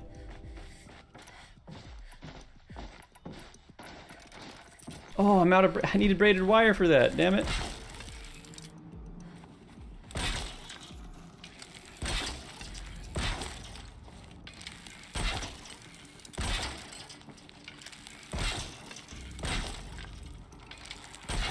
Tripcasters are so OP in Zero Dawn. Absolutely overpowered. How many is Perhaps that? my focus can help me. Yeah, I'm done. That's about all I could do.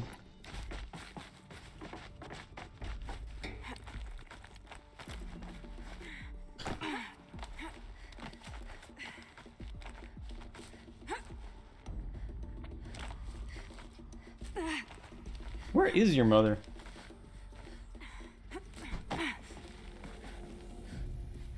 All right. One piece of the puzzle. And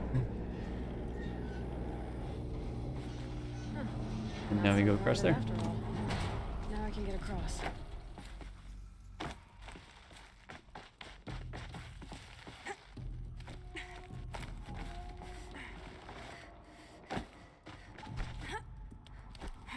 You could have easily made that jump. You're being dramatic.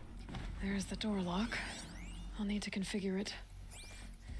Right down, right. Clockwise.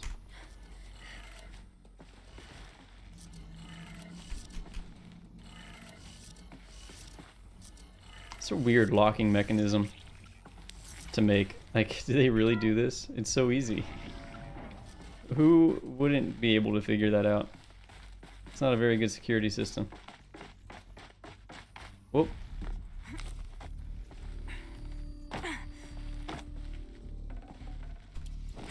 Nice. Ooh. Data point.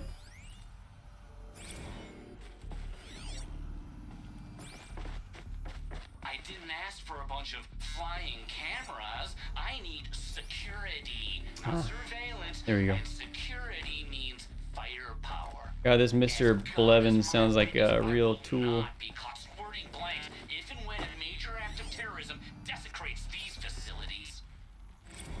Shouldn't be hard to remove. All right, we got the rail. I'll show it to that shaman when I'm back in Song's Edge. All right, let's see if the stalker runs into our trap. I think it will. I'm pretty sure it comes through there. If it doesn't, I will kill it with something else. Oh, let's do the proximity bombs too. Why not? That'd be really funny. Yep, there it is. Come on.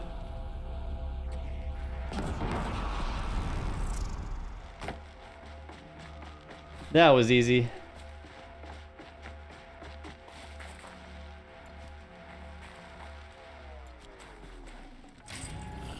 That was really easy. He fell for our trap. What an idiot. Stocking up. I think I might be getting sick. My throat's been a little scratchy lately.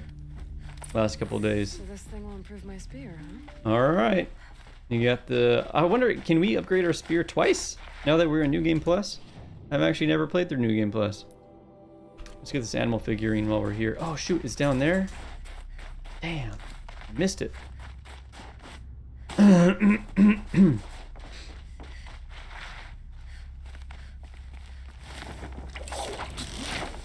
Hi. Thank you. No, thank you. Alright, let's see. Let's get this while we're here, though. Might as well. We need medicine. And that is a lot of medicine. Oh, it's up here? I totally forgot about this. It smells like poo-poo. Royce, did you poop? Yeah, he probably pooped because he's sleeping now. He usually sleeps after he takes a big dump.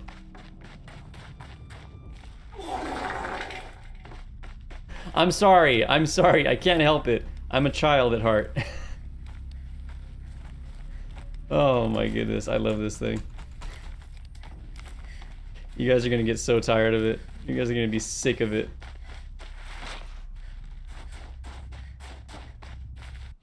Alright, what can you do around here? There's blue gleam. We can get the blue gleam.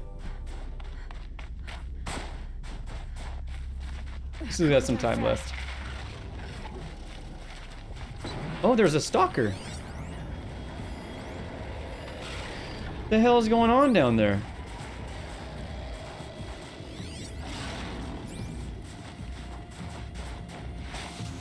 The heck is this? Oh, they're fighting bandits? Whoa. Man, those bandits are about to get destroyed. That's really dumb of them. I'm not gonna help them. Why would I help them? They're just gonna turn around and try to kill me.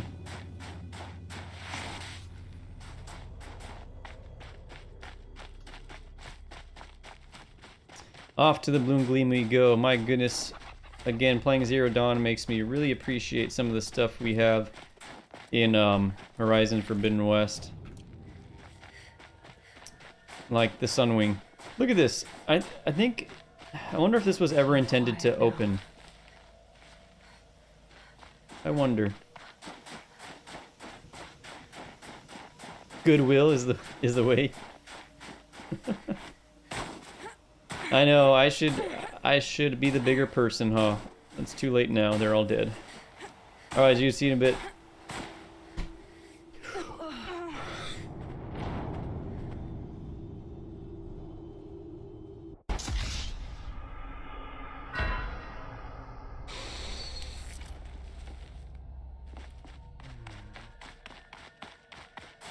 Freaking fall damage. Alright, Eric, thanks for joining the stream. Get some sleep. I'll see you in the next one. The heck? That looks like Amadis. Talana's love interest in Forbidden West, doesn't it?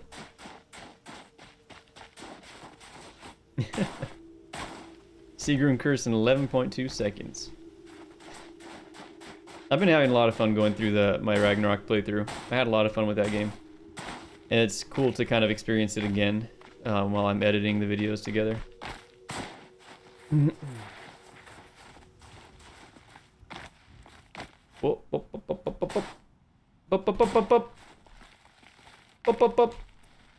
Hold on, wait. Easy.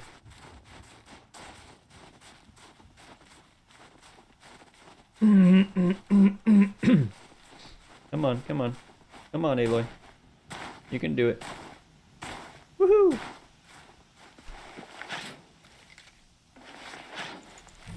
Good amount of blue gleam off this one. Alright, there's some more down here too. Let's go get that. Might as well, we're already in the area. So we can get some good stuff later on. Why not?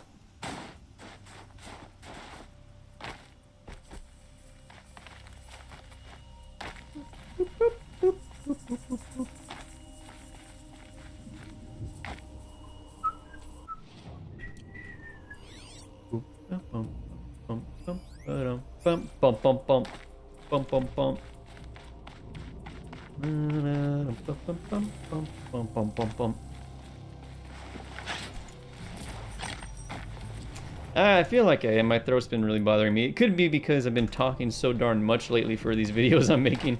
That could be why too. That could very well be why. I hope I'm not getting sick though.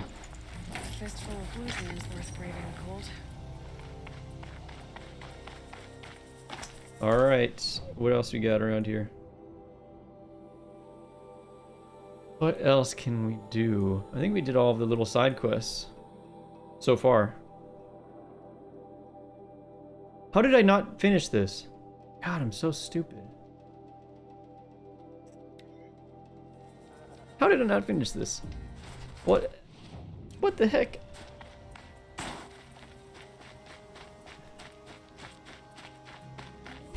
It's empty sometimes. Sometimes I got big brain, sometimes I got no brain. So let's go all the way back and talk to Malin.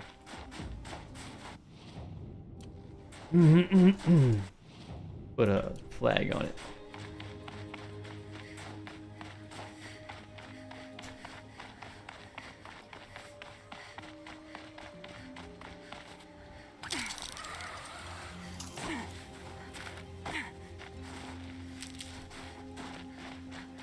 I always thought it was really cool that Gorilla made this snowy wasteland beautiful. I do think it's beautiful. It's like a lot of games otherwise, if you're in a snowy area, sometimes it can get pretty droll. But for some reason, in Frozen Wilds, it always looks beautiful. It looks like magnificent. If you catch my drift.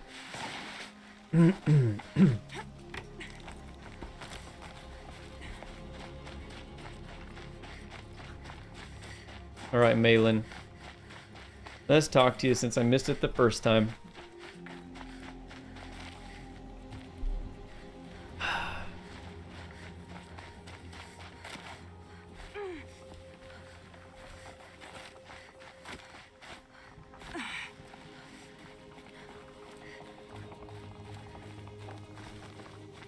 Oh, it's the ice. It's the ice. I was wondering, like, what's that creaking? It's the ice. It's pretty cool. See, that's the kind of stuff I'm talking about. Little details that you might not even notice at first. They really put a lot of thought into their games.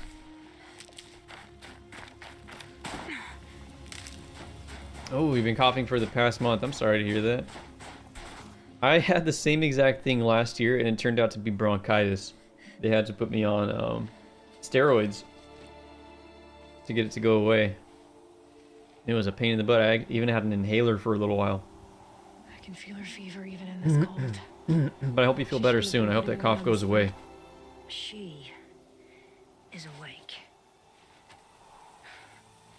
And of course, everyone thought it was COVID, but I was like, no, it's just a cough. I didn't even have a sore throat. I didn't have a runny nose. I didn't have any other symptoms other than a cough. You brought her here, Ikri? You think I went to the Nora homelands to find a spear to drive between us? I told you. The ordeal is mine, and mine alone. I will survive. Which would you rather keep, Mylin? Your leg or your pride? Because I think you're gonna have to choose. This is a sad story. Finish it.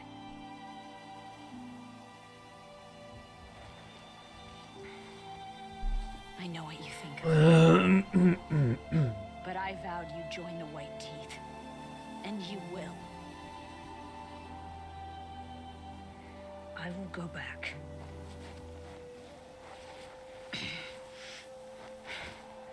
Alone.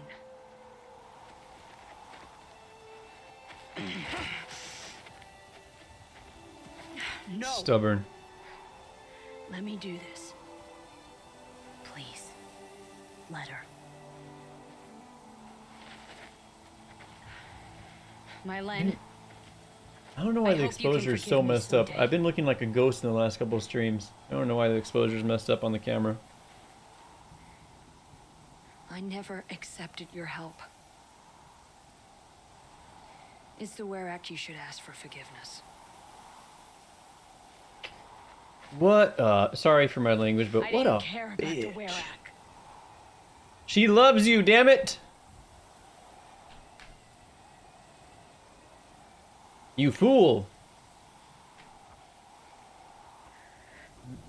Poor She'll Ikri. understand.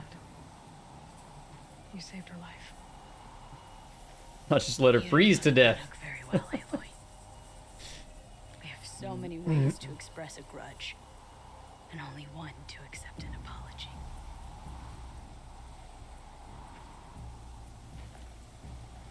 I have to go my own way. I don't belong with them, who left her to die, and I don't belong with Ikri. I'll find a crack in this glacier, and I'll shout my grief into it. And the ice can keep it forever. Will you tell the Werak? Tell them I was lost, and that she endured. If it's I wonder if we'll see any of the Banuk. I find it hard to imagine we will.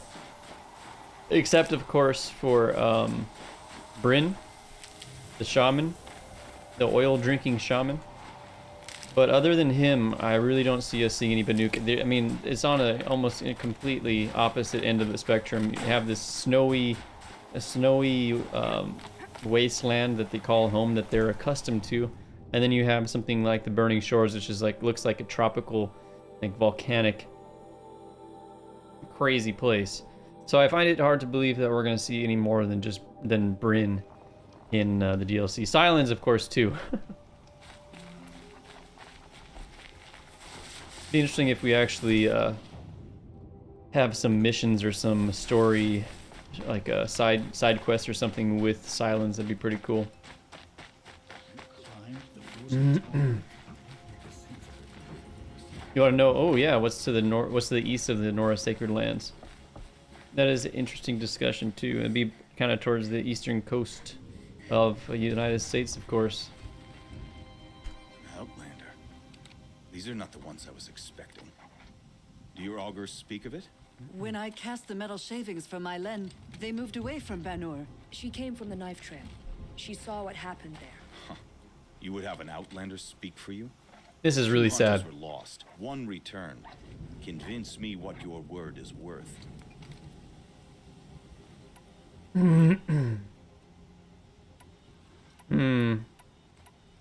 I always like to pick the big brain option. I'm not up on all of the Banuk traditions. Silence, that's I a know good what question. Matthew is that I don't the think ones that Silence killed. is actually Banuk. Going by the rules of your ordeal, she endured the 4 days and the 4 nights. I think he entered the She tribe faced the extremes just to and survived. learn from them Seems to be and that's what we manipulate want. them, basically. Just so. Then by the law, my len But will I bear think our he pain. came from somewhere else. There's a lot of speculation that he So might have nothing been of the other the hunter? The one called one Ikri? She's Nora child before that was banished her name. from the Nora Sacred Lands for killing his mother. There's some speculation that that might have been him. And maybe he went up north to the Banuk, to the Banur, and settled in with them and learned from them and manipulated them after that.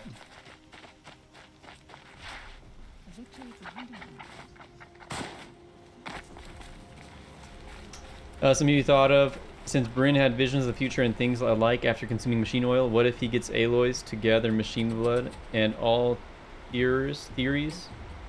That'd be pretty cool. I am really excited to see Bryn in the sequel, and I'm excited to see someone else too. And we'll probably get to that in the next live stream. Gildan, one of my favorite characters from entire first game. Gildan is easily one of my favorite characters from Horizon Zero Dawn. So I'm excited about that. But I think this is a good place to leave off. We just finished a pretty big, like, little side quest there, with a really deep storyline going on there with what just happened. But yeah, I think that'll be it for today. So just to remind you guys, a lot of stuff has happened this week. We had a lot of stuff going on the channel. Of course, we had the live stream for the Game Awards watch party, and don't forget, I'm the one who predicted that it would be. I mean, I know a lot of people predicted because the Game Awards is a big show, but I'm the one who said, like, for sure, 99% certainty, it was going to be announced there. And as it was getting later into the show, people weren't believing me, but hey, I was right. But anyways, we had that going on. That is available for you to watch still if you want to check it out, as well as a short little version, condensed version of just my reaction to the trailer, because it was freaking amazing. And I loved sharing that experience with a lot of you on that stream. We also have 3 videos out on the main channel, on this channel, detailing some information about the DLC. The trailer breakdown, we have everything we know so far about the DLC based on what we know right now in Forbidden West and Zero Dawn, of course. And I have a video, oh, of course, my reaction video. And there's also a video on NoxiousAsp Raw. Don't forget to check that out. Let me go ahead and link it real quick, because I don't know if it'll be easy to find.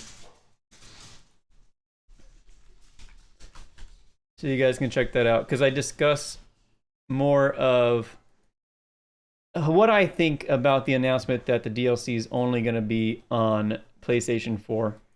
So go ahead and check it out here. This isn't it.